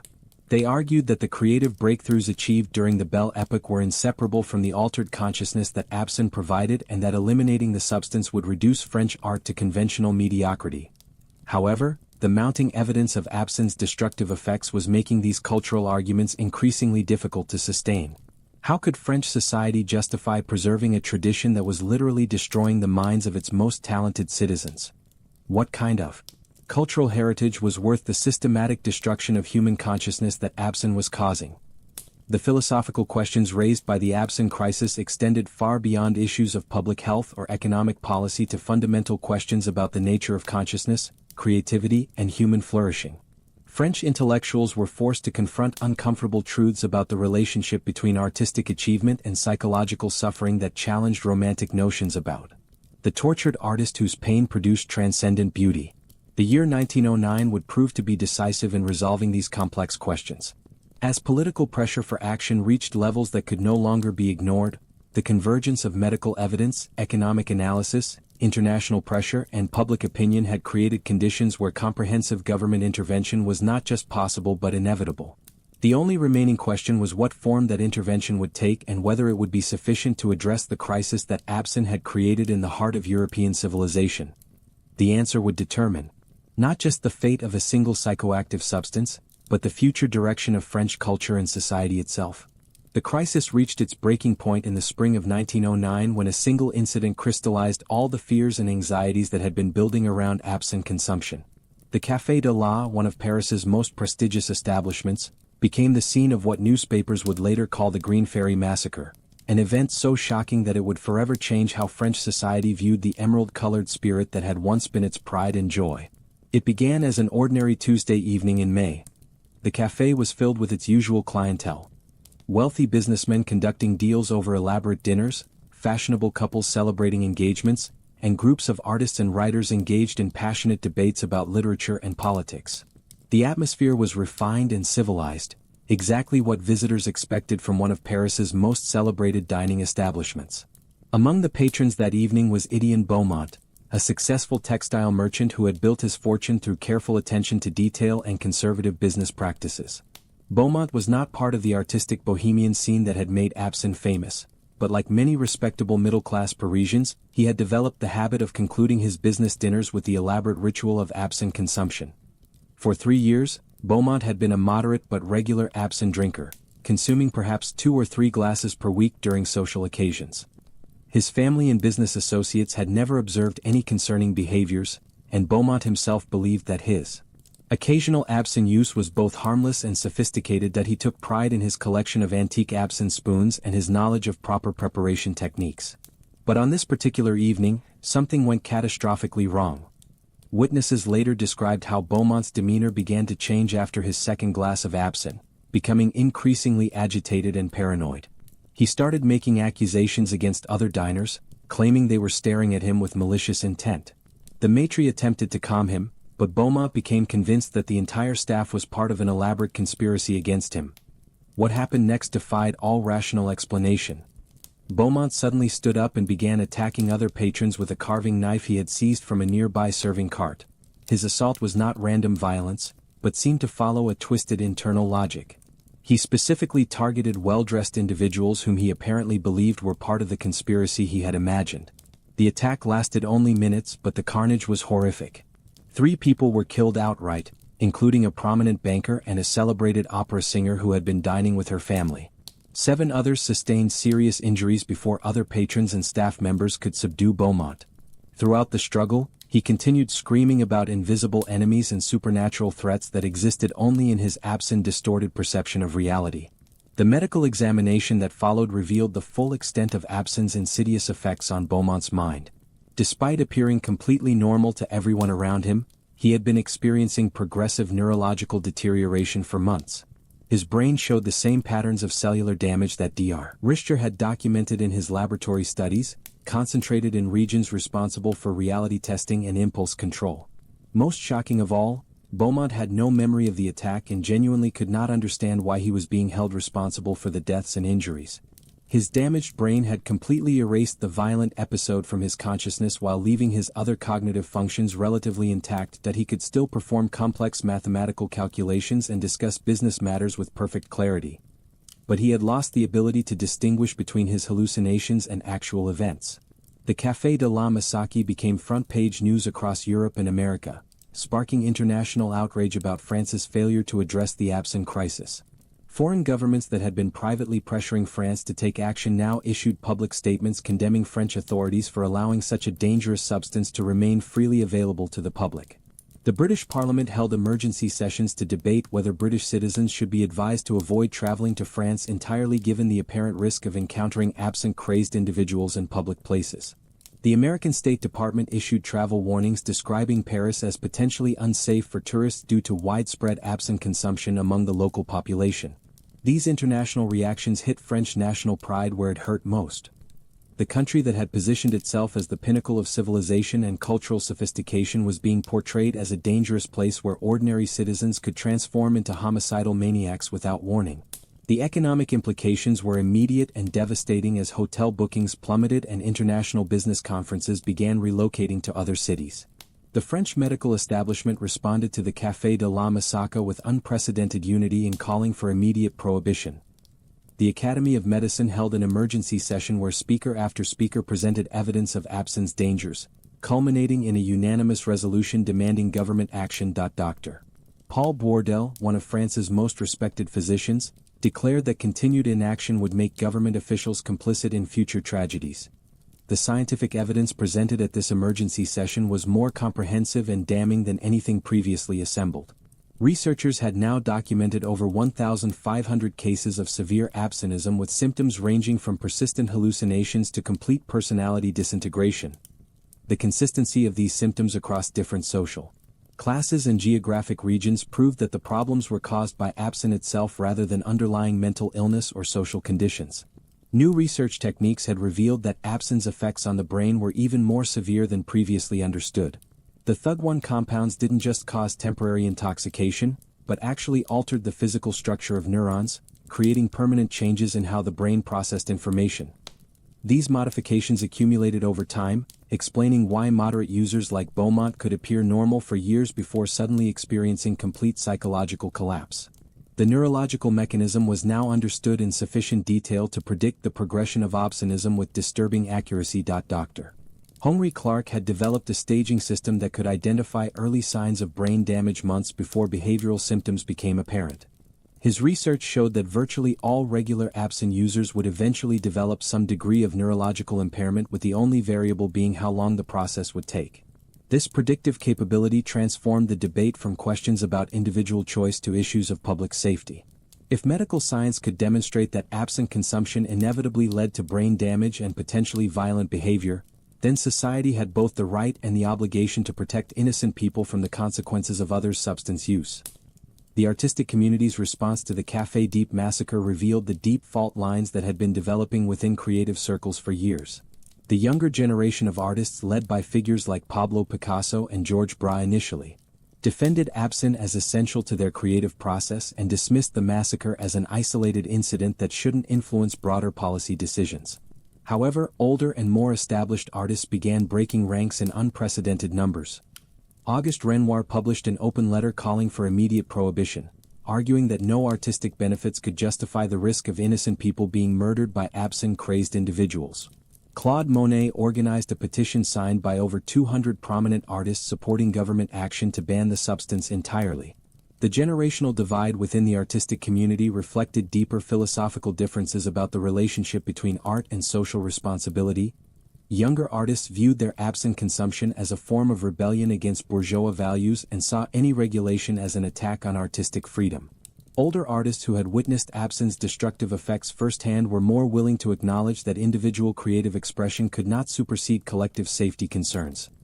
This artistic civil war played out in the pages of newspapers and literary magazines, with passionate arguments on both sides that revealed how deeply absinthe had become more than just a drink-rated French cultural identity. The substance. It was a symbol of everything that made Paris the cultural capital of the world, and eliminating it would require fundamental changes in how French society understood itself. The economic arguments against prohibition were becoming increasingly desperate as the social costs of absinthe consumption continued to escalate. The industry commissioned new studies attempting to demonstrate that absinthe-related problems were caused by poverty, poor education, or underlying mental illness rather than the substance itself. These efforts were largely unsuccessful because the evidence of direct causation had become overwhelming. Insurance companies had effectively withdrawn from any business related to absinthe consumption, making it impossible for cafés, distilleries, or distributors to obtain coverage for their operations. Banks were refusing to extend credit to absinthe-related businesses, and investors were fleeing the industry as quickly as possible. The economic foundation of absinthe culture was collapsing even before formal prohibition was enacted. The international absinthe trade was also beginning to unravel as more countries implemented their own bans or restrictions. The Swiss prohibition had been followed by similar actions in Belgium, the Netherlands, and several German states. American importers had completely stopped purchasing French absinthe, while British merchants were demanding such extensive quality guarantees that most French producers found it impossible to meet their requirements. This international isolation was particularly devastating for premium absinthe producers who had built their businesses around exports to wealthy consumers in other countries. The domestic French market alone could not support the industry at its previous scale, and the growing domestic opposition to absinthe consumption meant that even the French market was beginning to contract rapidly. The labor unions representing absinthe industry workers found themselves in an impossible position as their membership faced unemployment regardless of government policy decisions. The economic collapse of the industry was proceeding faster than any political process, making their opposition to prohibition increasingly irrelevant to the actual survival of their members' livelihoods. Union leaders began negotiating with government officials about retraining programs and economic assistance for displaced workers, effectively conceding that prohibition was inevitable while trying to minimize the economic hardship for their members. This shift in union strategy removed one of the most powerful political obstacles to government action. The religious establishment's response to the Café de la Massacre was swift and uncompromising. The Catholic Church issued official statements describing absinthe as an instrument of evil that corrupted both individual souls and society as a whole. Cardinal Richard of Paris delivered a sermon comparing absinthe consumption to devil worship, arguing that the substance opened human minds to demonic influences that could transform ordinary people into instruments of supernatural malevolence. These religious condemnations carried enormous political weight in a country where Catholic voters represented a significant portion of the electorate. Conservative politicians who had previously been reluctant to support prohibition on economic grounds found it increasingly difficult to oppose measures that had such strong religious backing. The Protestant churches, while less influential in France, also issued statements supporting prohibition based on their observations of absinthe's effects in other European countries. The rare unity between Catholic and Protestant religious leaders on the absinthe question created a powerful moral coalition that made prohibition seem not just politically expedient but morally necessary. The international diplomatic pressure on France intensified dramatically following the Café de la Massacre. The German government, which had been competing with France for cultural and political leadership in Europe, began using French absinthe consumption as evidence that French civilization was declining into decadence and barbarism. Kaiser Wilhelm II made several public comments suggesting that Germany's restrictions on absinthe consumption demonstrated superior German discipline and moral character, compared to French self-indulgence and weakness. These statements infuriated French nationalists who viewed absinthe regulation as essential to defending French honor against German propaganda.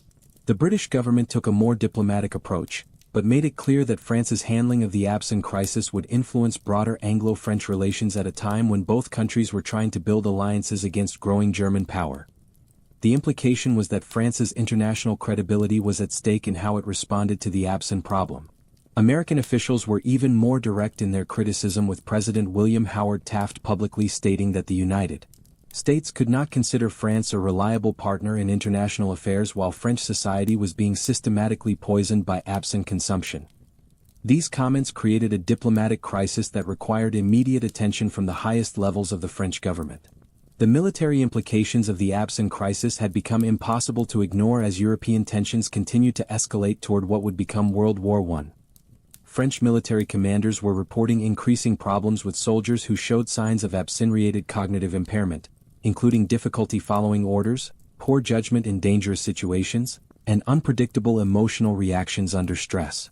General Joseph Joffre, who would later lead French forces during the early years of World War I, conducted confidential assessments showing that absinthe consumption was undermining military readiness across all branches of the armed services.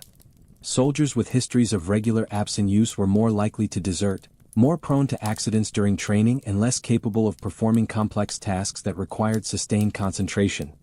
The prospect of fighting a major war with an army that had been weakened by absinthe consumption was terrifying to French military leaders who understood that national survival might depend on the efficiency and reliability of French soldiers. Military arguments for prohibition carried special weight because they connected absinthe regulation directly to national security concerns. Intelligence reports suggested that German military planners were actually counting on French absinthe consumption to weaken French military effectiveness in any future conflict. The idea that France's own cultural traditions were being exploited by potential enemies added urgency to calls for immediate government action. The legal system's struggle to handle absinthe-related crimes was becoming increasingly chaotic as cases like the Café de la Massacre challenged fundamental assumptions about criminal responsibility and mental competence. Traditional legal concepts assumed that defendants could understand the consequences of their actions and control their behavior through rational decision-making processes. However, absinthe users often committed serious crimes while genuinely believing they were acting rationally to protect themselves or others from threats that existed only in their damaged minds. These individuals weren't legally insane in the traditional sense because they retained most of their cognitive abilities, but they also weren't fully responsible for actions based on completely false perceptions of reality. French courts were forced to develop entirely new legal frameworks for dealing with absinthe-related crimes, creating precedents that would influence criminal law throughout Europe.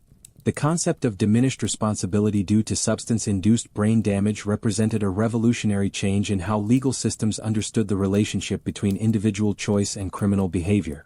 The complexity of these legal issues provided additional support for prohibition advocates who argue that preventing absinthe consumption was simpler and more effective than trying to adapt the entire legal system to accommodate the unique problems created by absinthe-related crimes. The educational impact of the absinthe crisis was becoming increasingly apparent as teachers reported growing numbers of students whose learning abilities had been compromised by parental absinthe consumption. These children showed consistent patterns of cognitive impairment that made traditional educational approaches ineffective and required specialized interventions that strained school resources. Dr. Alfred Binet, who was pioneering the development of intelligence testing, conducted studies showing that children from abstinence families scored significantly lower on cognitive assessments than their peers from non-using families. The differences were most pronounced in areas requiring abstract reasoning, sustained attention, and emotional regulation, exactly the capabilities that were most important for academic success. The implications for France's educational system were staggering. If an entire generation of French children was being cognitively impaired by their parents' absinthe consumption, the country's intellectual and cultural leadership would inevitably decline over time. The prospect of France falling behind other nations due to substance-induced cognitive damage among its youth created powerful incentives for immediate government intervention. Educational reformers who had previously focused on curriculum changes and teaching methods began advocating for prohibition as the most effective way to protect children's intellectual development. Their arguments carried special weight because they were based on empirical evidence rather than moral or political considerations. The medical profession's unity in supporting prohibition was unprecedented in French history. Professional medical associations that normally disagreed about treatment approaches and research priorities were unanimous in their conclusion that absinthe posed unacceptable risks to public health that could only be addressed through complete prohibition. The French Academy of Medicine published a comprehensive report documenting over 3,000 cases of abstinence treated in French hospitals during the previous 5 years. The consistency of symptoms across different regions and social classes provided overwhelming evidence that abs itself rather than underlying social or psychological factors was responsible for the epidemic of neurological damage being observed throughout French society. International medical conferences were increasingly focused on the absinthe crisis as physicians from other countries sought to understand and prevent similar problems in their own populations.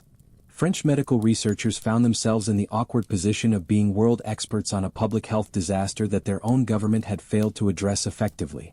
The scientific reputation of French medicine was beginning to suffer as international colleagues questioned how a country with such advanced medical knowledge could continue to allow mass consumption of a substance that was clearly causing widespread brain damage. Professional pride became another factor pushing French physicians toward increasingly militant advocacy for immediate prohibition. The pharmaceutical industry's attempts to develop treatments for abstinence had largely failed, reinforcing arguments that prevention through prohibition was the only realistic approach to the crisis. Companies that had invested heavily in research aimed at reversing absinthe-induced brain damage were forced to acknowledge that the neurological changes appeared to be irreversible once they reached advanced stages. The few treatments that showed any promise required intervention during the earlier stages of absinthe use before significant brain damage had occurred. However, the gradual and often hidden nature of absinthe effects meant that most users didn't seek treatment until their condition had progressed beyond the point where medical intervention could be effective. This therapeutic pessimism provided additional scientific justification for prohibition advocates who argued that eliminating access to absinthe was the only way to prevent the irreversible brain damage that the substance caused. That if medical science could not cure absenteeism, then preventing people from developing the condition became the only rational public health strategy. The failure of treatment approaches also highlighted the insidious nature of absinthe's effects on human consciousness. Unlike other forms of substance abuse that users eventually recognized as problematic, absinthe seemed to damage the very brain functions that would normally motivate people to seek help, creating a vicious cycle where those who most needed treatment were least likely to recognize their condition. The women's rights movement found itself deeply divided over the absinthe question as feminist leaders struggled to balance concerns about women's autonomy with growing evidence of the substance's dangers. Some feminist organizations supported prohibition as a way to protect women from a substance that made them vulnerable to exploitation and violence, while others viewed regulation as paternalistic interference that denied women the same freedoms that men enjoyed. The case of Marguerite Steinhal had become a rallying point for feminists who argued that absinthe consumption was particularly dangerous for women because it undermined their ability to protect themselves from male aggression. They pointed to increasing reports of sexual assault and domestic violence involving absinthe-impaired women as evidence that the substance posed unique risks to female safety. However, other feminist voices argued that focusing on absinthe regulation distracted from more fundamental issues of women's legal and economic inequality. They maintained that women's vulnerability to substance-related problems was primarily a result of their limited options and social power rather than inherent female weakness that required special protection. The feminist debate over absinthe reflected broader tensions within the women's rights movement about whether women should be treated as equal to men in all respects or whether gender differences require different approaches to social policy. This philosophical divide would continue to influence feminist thought long after the absinthe crisis had been resolved.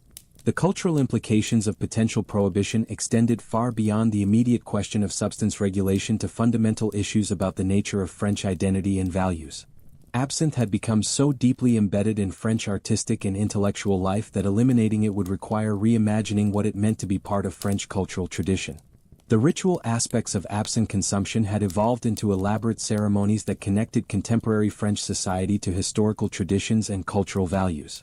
The careful preparation of absinthe with its specialized equipment and precise techniques represented a form of cultural knowledge that had been passed down through generations and had become part of France's intangible heritage. Many French intellectuals genuinely feared that prohibiting absinthe would mark the beginning of a broader cultural decline where France would lose the creative vitality and intellectual courage that had made it the cultural capital of Europe. They argued that the substance had played an essential role in the artistic achievements of the Belle Époque and that eliminating it would reduce French culture to conventional mediocrity. However, the mounting evidence of absinthe's destructive effects was making these cultural arguments increasingly difficult to sustain in the face of scientific evidence and public safety concerns. The question was no longer whether absinthe had cultural value, but whether that value was worth the systematic destruction of human minds that continued absinthe consumption would inevitably cause.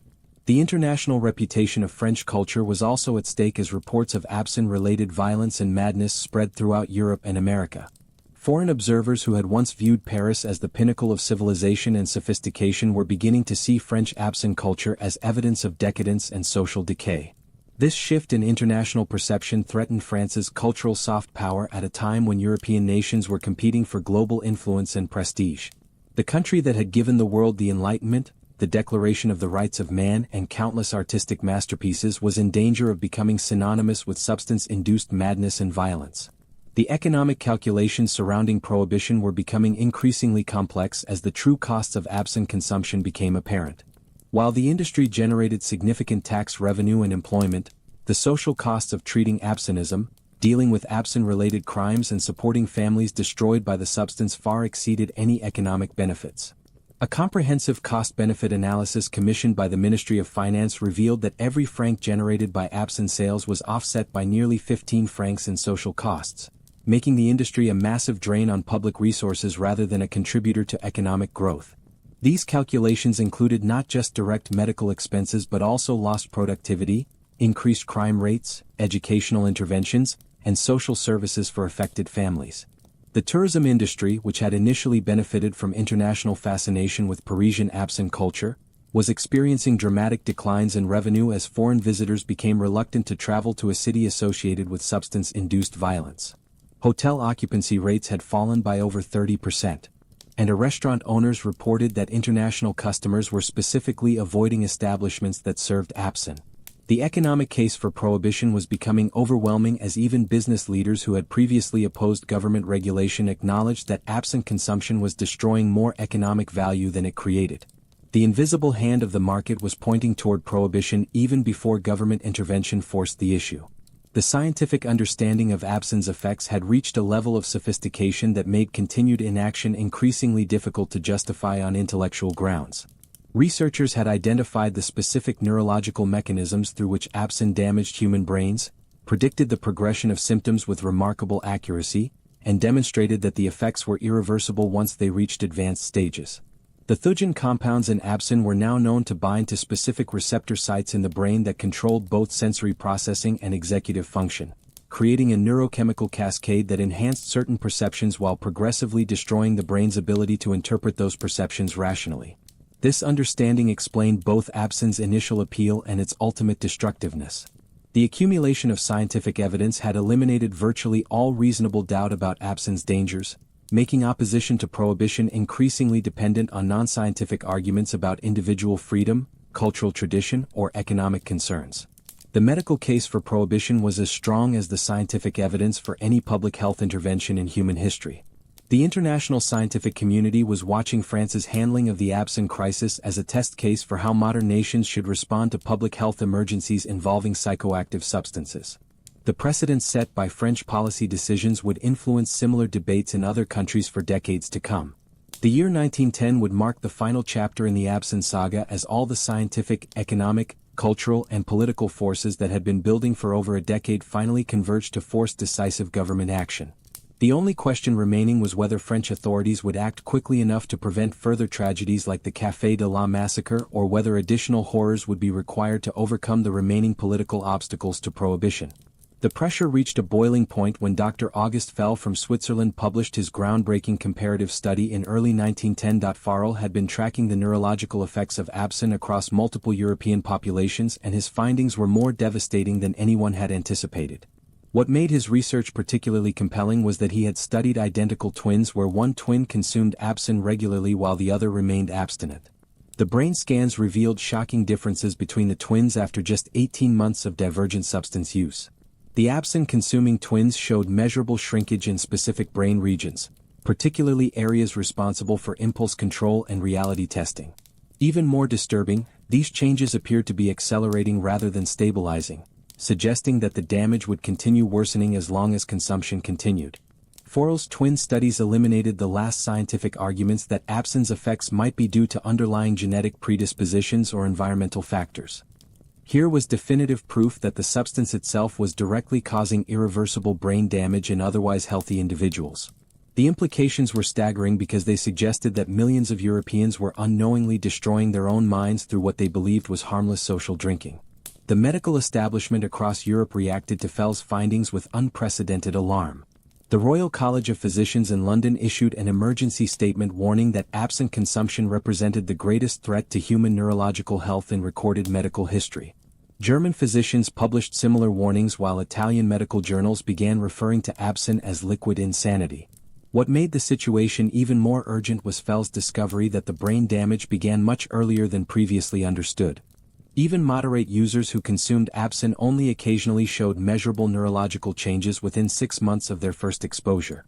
This meant that virtually everyone who had ever tried absinthe was potentially at risk regardless of how carefully they monitored their consumption. The psychological mechanism behind absinthe's addictive properties was finally understood through Fell's research. The substance didn't just create physical dependency like alcohol or morphine, but actually rewired the brain's reward systems to make normal consciousness feel incomplete and unsatisfying. Users weren't just craving the substance. Their damaged brains had lost the ability to experience pleasure or creativity without chemical enhancement. This neurological dependency explained why so many intelligent, educated people continued using absinthe despite obvious signs of deterioration. Their brains had been fundamentally altered to require the substance for basic emotional and cognitive functioning, making voluntary abstinence virtually impossible once the addiction had established itself. The French government found itself facing an impossible situation as international pressure mounted while domestic opposition to prohibition remained fierce. President Armand Fall privately acknowledged that absinthe posed an existential threat to French society but publicly maintained that any regulatory changes would require extensive consultation with affected industries and cultural institutions. Behind closed doors, government officials were receiving increasingly desperate reports from hospital administrators who were running out of space to house absinthe-related patients. The public health system was being overwhelmed by the sheer volume of people requiring treatment for various forms of abstinentism. From mild cognitive impairment to complete psychotic breakdown, the military situation was becoming equally critical as recruitment officers reported that nearly 40% of potential conscripts showed some signs of absinthe-related neurological damage. The prospect of defending France with an army of cognitively impaired soldiers was terrifying to military commanders who understood that European war was becoming increasingly likely. Intelligence reports suggested that German military planners were actually encouraging French absinthe consumption through covert propaganda campaigns designed to weaken French military capabilities. The idea that France's cultural traditions were being exploited by potential enemies added a national security dimension to what had previously been viewed as a domestic health issue. The economic arguments for prohibition were becoming overwhelming as the true scope of absinthe's social costs became apparent. Insurance companies had calculated that absinthe-related claims were costing the French economy over 200 million francs annually, a sum that exceeded the total revenue generated by the entire absinthe industry by a factor of 8.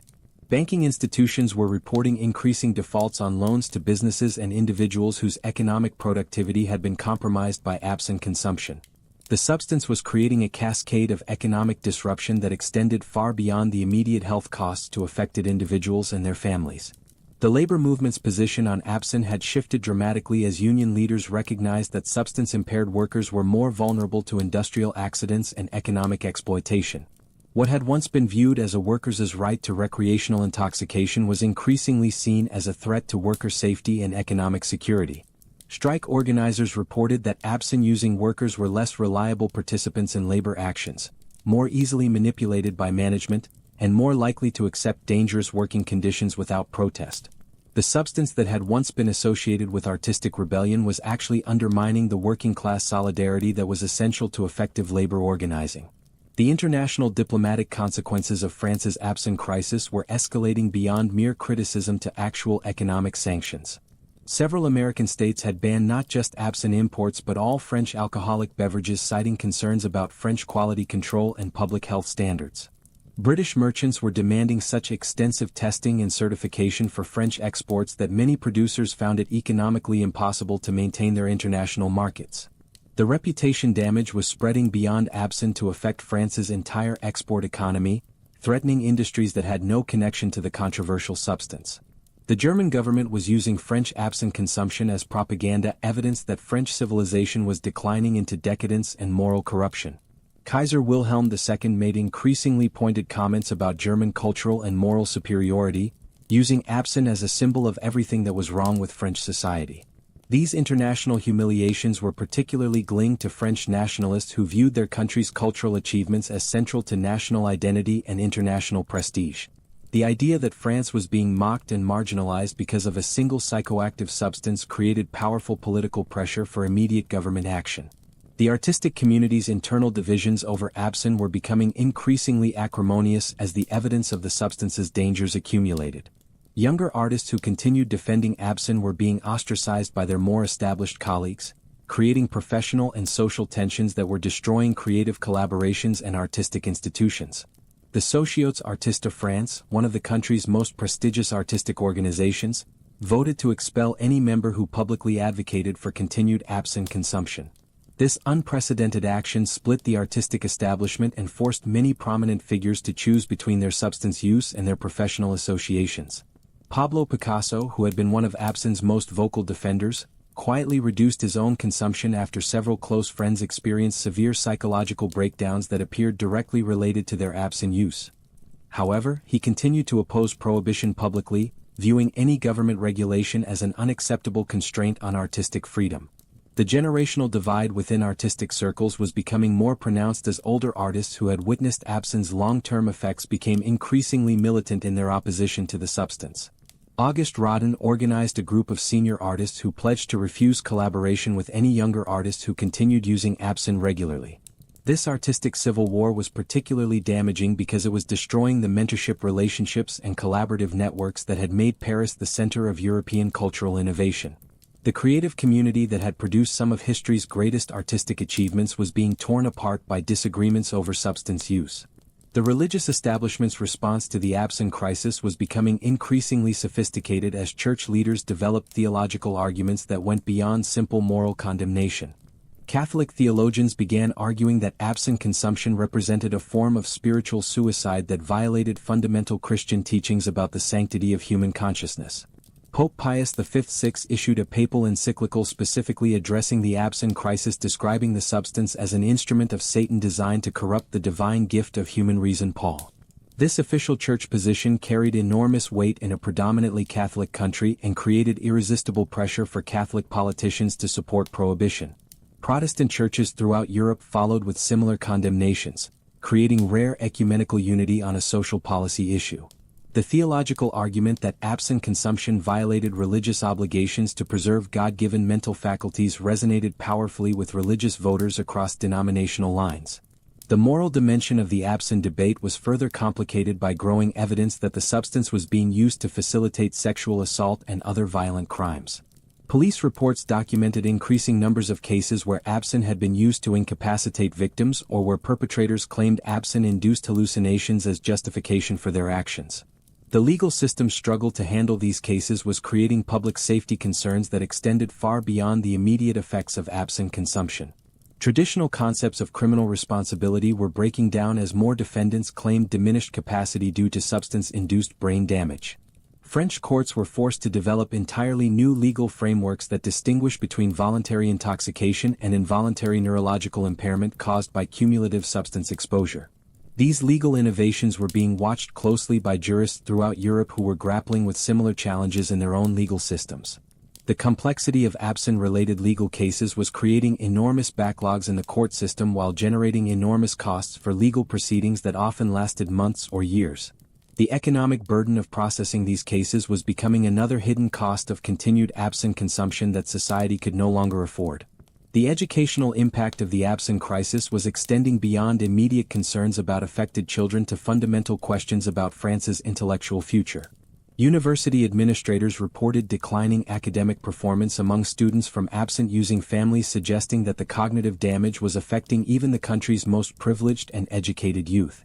The École Normale Supérieure, France's most elite educational institution, conducted confidential assessments showing that students with histories of family absinthe exposure scored significantly lower on standardized examinations than their peers from non-using families.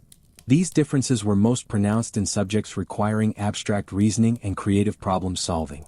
Exactly the intellectual capabilities that were most important for future leadership positions. The implications for France's competitive position in science, technology, and culture were staggering. If an entire generation of French intellectuals was being cognitively impaired by their parents' substance use, the country would inevitably fall behind other nations in the global competition for scientific and cultural achievement. Educational reformers who had spent decades working to improve French schools were forced to acknowledge that their efforts were being undermined by a single psychoactive substance that was systematically damaging students' learning capabilities before they ever entered the classroom. The medical profession's understanding of absinthe effects had reached unprecedented sophistication through the development of new diagnostic techniques and research methodologies. Dr. The Jean Maton-Chacot students at the Salpêtrière Hospital were using innovative neurological assessments to identify absinthe-related brain damage in its earlier stages, often before users themselves were aware that their cognitive functioning had been compromised. These early detection methods revealed that the prevalence of absinthe-related neurological damage was far higher than previously understood. Population surveys suggested that over 30% of regular absinthe users showed measurable cognitive impairment, while even occasional users demonstrated subtle changes in brain function that could progress to more serious problems over time. The development of standardized diagnostic criteria for absenteeism allowed for systematic comparison of cases across different regions and social groups. The consistency of symptoms and progression patterns provided overwhelming evidence that absinthe itself, rather than underlying social or psychological factors, was responsible for the epidemic of neurological problems being observed throughout French society.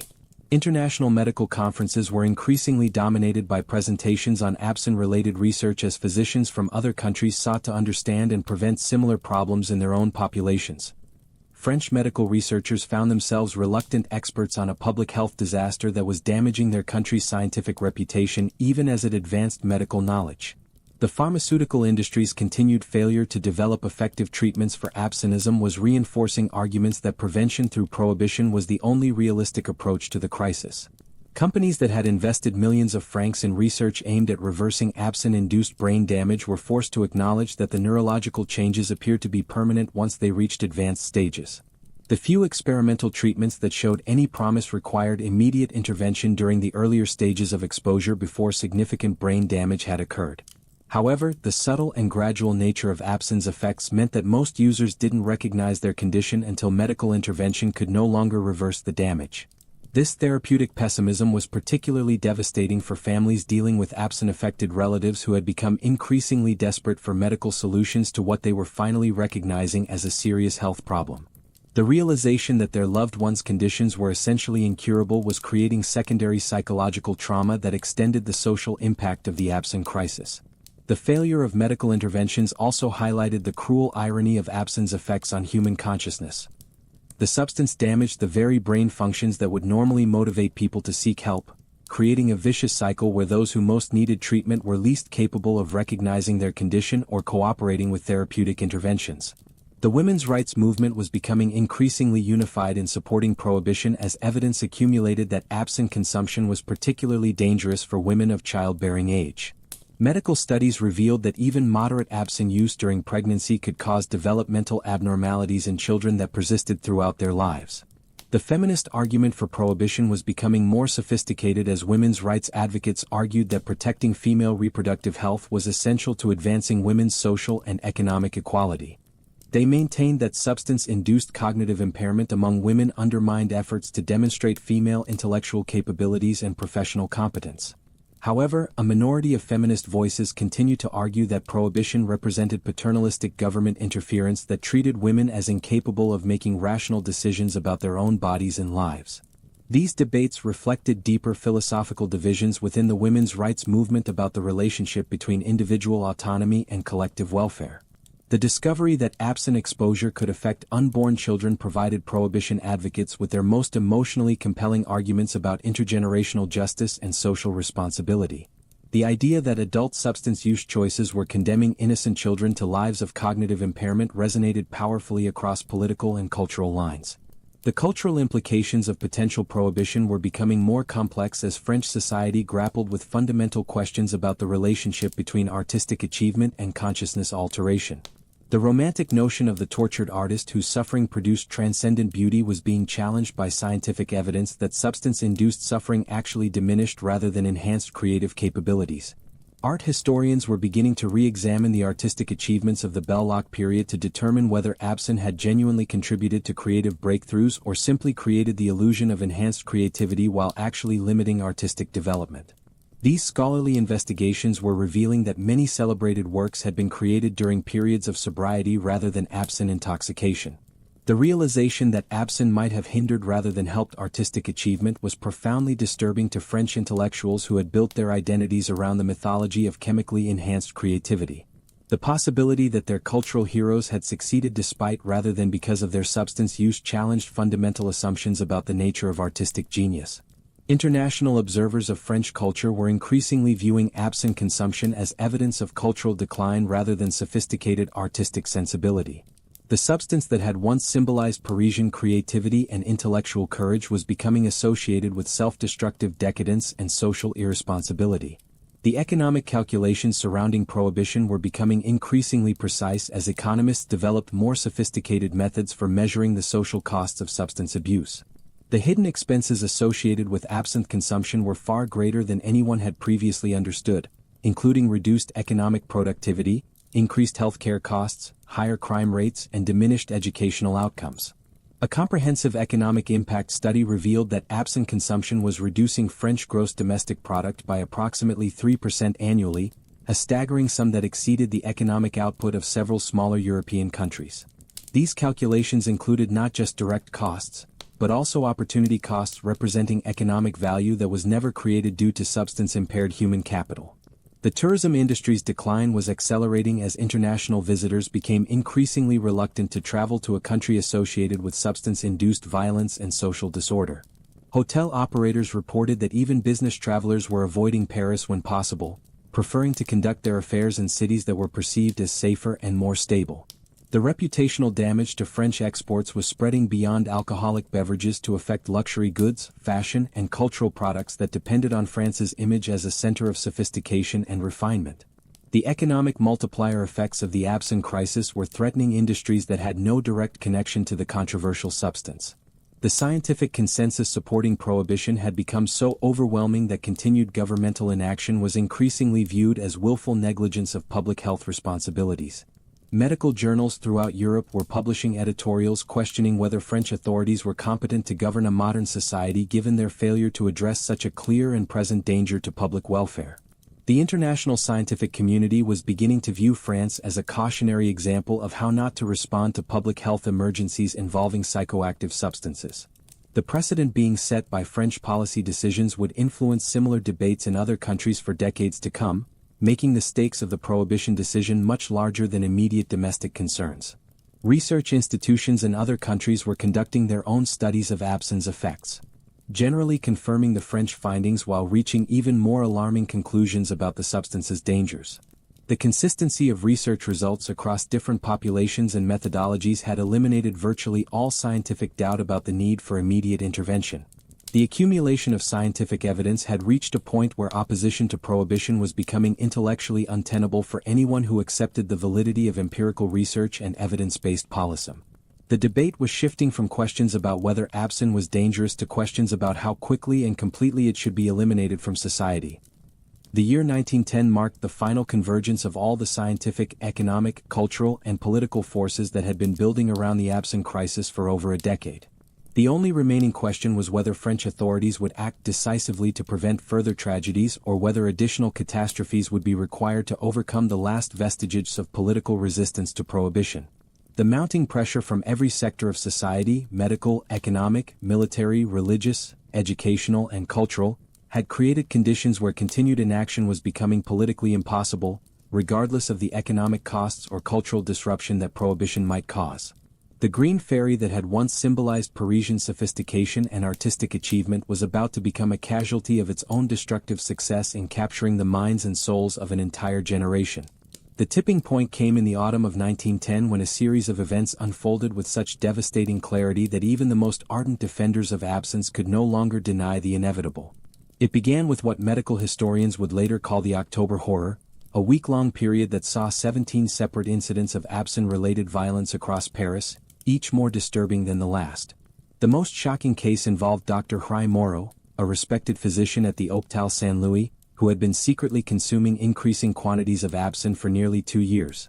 Moreau had managed to conceal his deteriorating condition from colleagues and patients alike, maintaining his professional duties with apparent competence even as his grip on reality steadily weakened.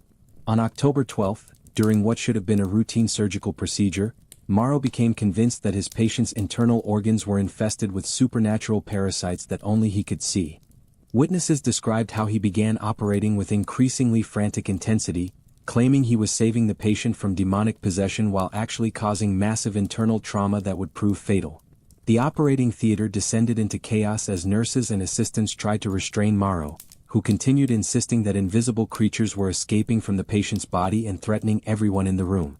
His detailed medical knowledge, combined with complete disconnection from reality, created a horrific spectacle that traumatized everyone present. When police finally subdued Moreau, they found his personal quarters filled with elaborate diagrams mapping what he believed was a vast conspiracy of supernatural entities that had infiltrated Paris through the water supply. His journals revealed months of increasingly paranoid observations about colleagues and patients whom he suspected of being possessed by the same demonic forces he claimed to be fighting. The Moreau case was particularly devastating because it demonstrated that absinthe's effects could remain hidden even in professions requiring the highest levels of cognitive precision and ethical responsibility. If a respected physician could perform surgery while experiencing complete psychotic delusions, then no one could claim immunity from the substance's destructive influence.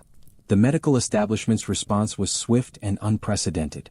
The French Medical Association held an emergency assembly where over 3,000 physicians voted unanimously for immediate and complete prohibition of all absinthe production and distribution. Dr. Gore Cleoso, who would later become prime minister, declared that continued governmental inaction would make French authorities complicit in mass poisoning of the population. The psychological autopsies of absinthe users who had died during this period revealed brain damage patterns that exceeded even the most pessimistic medical predictions. Dr. Paul Solier's team at the Boulogne-Swain Clinic discovered that chronic users were experiencing neurological deterioration at rates that were literally unprecedented in medical literature. The cellular destruction was so extensive that some patients' brains resembled those of individuals who had suffered massive strokes or severe traumatic injuries. Yet these individuals had appeared relatively normal in social interactions, suggesting that absinthe was selectively destroying specific brain functions while leaving others temporarily intact. Most disturbing was the discovery that the brain damage was accelerating rather than stabilizing. Patients who had shown mild symptoms 6 months earlier were now exhibiting complete personality disintegration, suggesting that absinthe effects followed an exponential rather than linear progression that made early intervention virtually useless. The international medical community reacted with horror to these findings. The German physician Rudolf Virchow, one of the founders of modern pathology, published an open letter declaring that absinthe represented the greatest neurological catastrophe in recorded medical history. British medical journals began referring to France as a nation in the grip of mass neurological suicide. American medical schools began using French absinthe cases as textbook examples of how psychoactive substances could destroy entire populations if governments failed to take appropriate regulatory action. The international medical community was essentially treating France as a living laboratory for studying the long-term effects of uncontrolled psychoactive substance abuse on a societal scale. The economic consequences of the October horror were immediate and severe. The Paris Stock Exchange experienced its worst single-day decline in over 20 years as international investors fled French securities.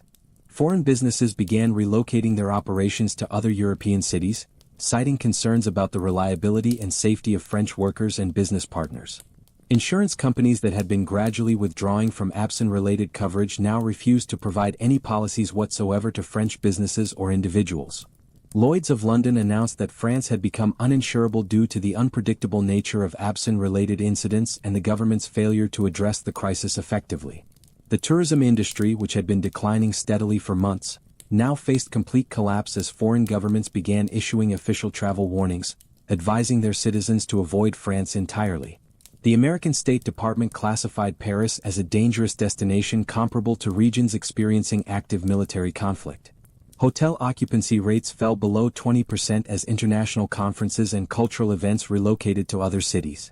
The Exposition Universelle scheduled for 1911 was quietly cancelled as organizers acknowledged that no foreign participants would be willing to travel to Paris under current conditions. The military implications reached crisis levels when recruitment officers reported that over 60% of potential conscripts showed measurable signs of absinthe-related cognitive impairment. General Ferdinand Foch conducted classified assessments revealing that France's military readiness had been compromised to an extent that made the country vulnerable to invasion by any competently organized enemy force.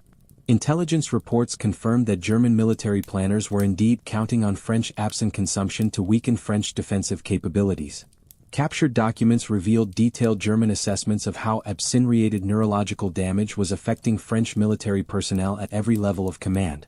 The prospect of defending French territory with an army composed largely of cognitively impaired soldiers was so terrifying that military commanders began privately discussing whether France should seek protective alliances with other powers rather than rely on its own defensive capabilities. The domestic political situation became increasingly unstable as public confidence in governmental competence reached historic lows. Riots broke out in several major cities as citizens demanded immediate action to protect their families from what they increasingly viewed as governmental negligence bordering on criminal conspiracy. The Socialist Party, which had previously opposed prohibition on grounds of individual liberty, reversed its position after party leaders recognized that absinthe consumption was systematically destroying the working-class consciousness that was essential to their political movement.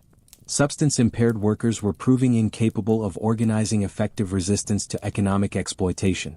Conservative politicians who had resisted prohibition due to economic concerns found themselves facing electoral annihilation as voters blamed them for the crisis that was destroying French society.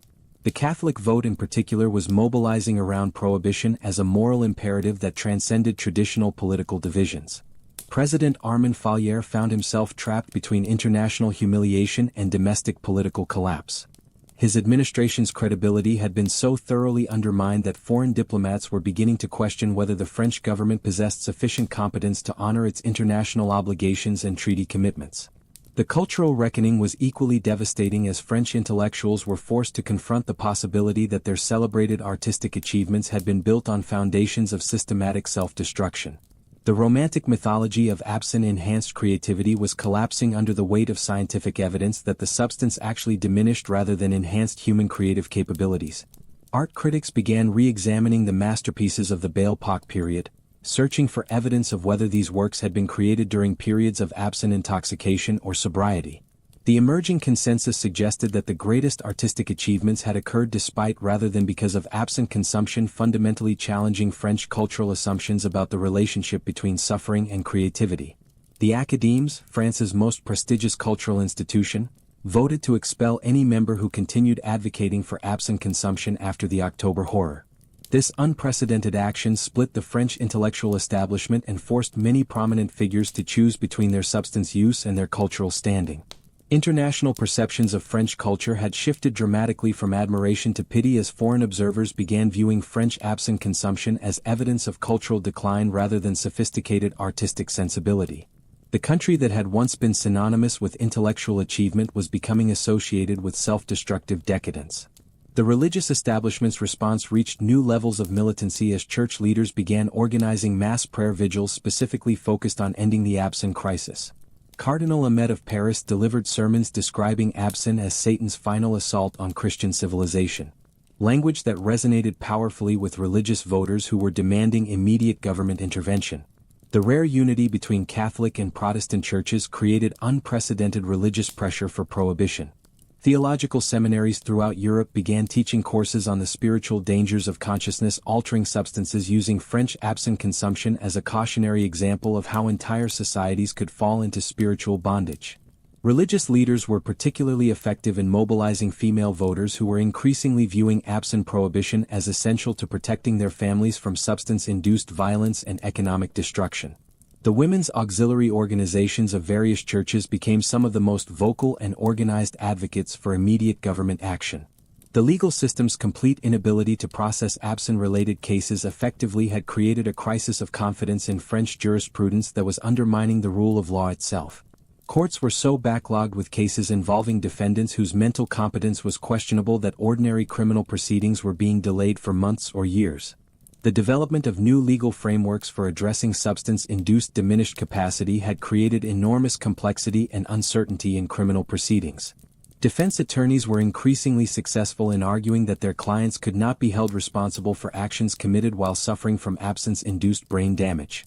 This legal chaos was creating a sense that French society was becoming ungovernable as traditional mechanisms for maintaining social order broke down under the pressure of mass substance-induced cognitive impairment. Public confidence in the justice system reached historic lows as citizens lost faith in the government's ability to protect them from absinthe-related violence.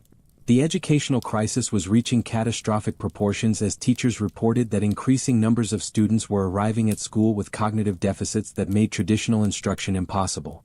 Children from absinthe-using families required specialized interventions that strained educational resources while producing disappointing results. University administrators were documenting dramatic declines in academic performance that correlated directly with family histories of absinthe consumption. The École Polytechnique, France's most elite engineering school, reported that students from absinthe-affected families were failing at rates that threatened the institution's academic standards. The implications for France's competitive position in science and technology were staggering. The country that had produced some of history's greatest scientific achievements was facing the prospect of intellectual decline that would make it impossible to compete with other nations in the emerging global economy. Educational reformers who had devoted their careers to improving French schools were forced to acknowledge that their efforts were being systematically undermined by a single psychoactive substance that was damaging students' learning capabilities before they ever entered the classroom. The medical profession's understanding of absinthe's effects had become so sophisticated that physicians could predict with remarkable accuracy how individual users' conditions would progress over time. This predictive capability made continued inaction seem like deliberate negligence of medical knowledge and professional responsibilities. And so the Green Fair's reign of terror came to an end. On August 28, 1914, just weeks before the outbreak of World War I, France finally banned absinthe completely. By then the damage was incalculable. An entire generation had been cognitively crippled. Artistic communities destroyed and French culture forever changed. The substance that had once symbolized Parisian sophistication became a cautionary tale about the dangers of prioritizing individual pleasure over collective survival. Today, as we face new challenges with consciousness-altering substances, the absinthe crisis reminds us that sometimes the most beautiful poisons are also the most deadly.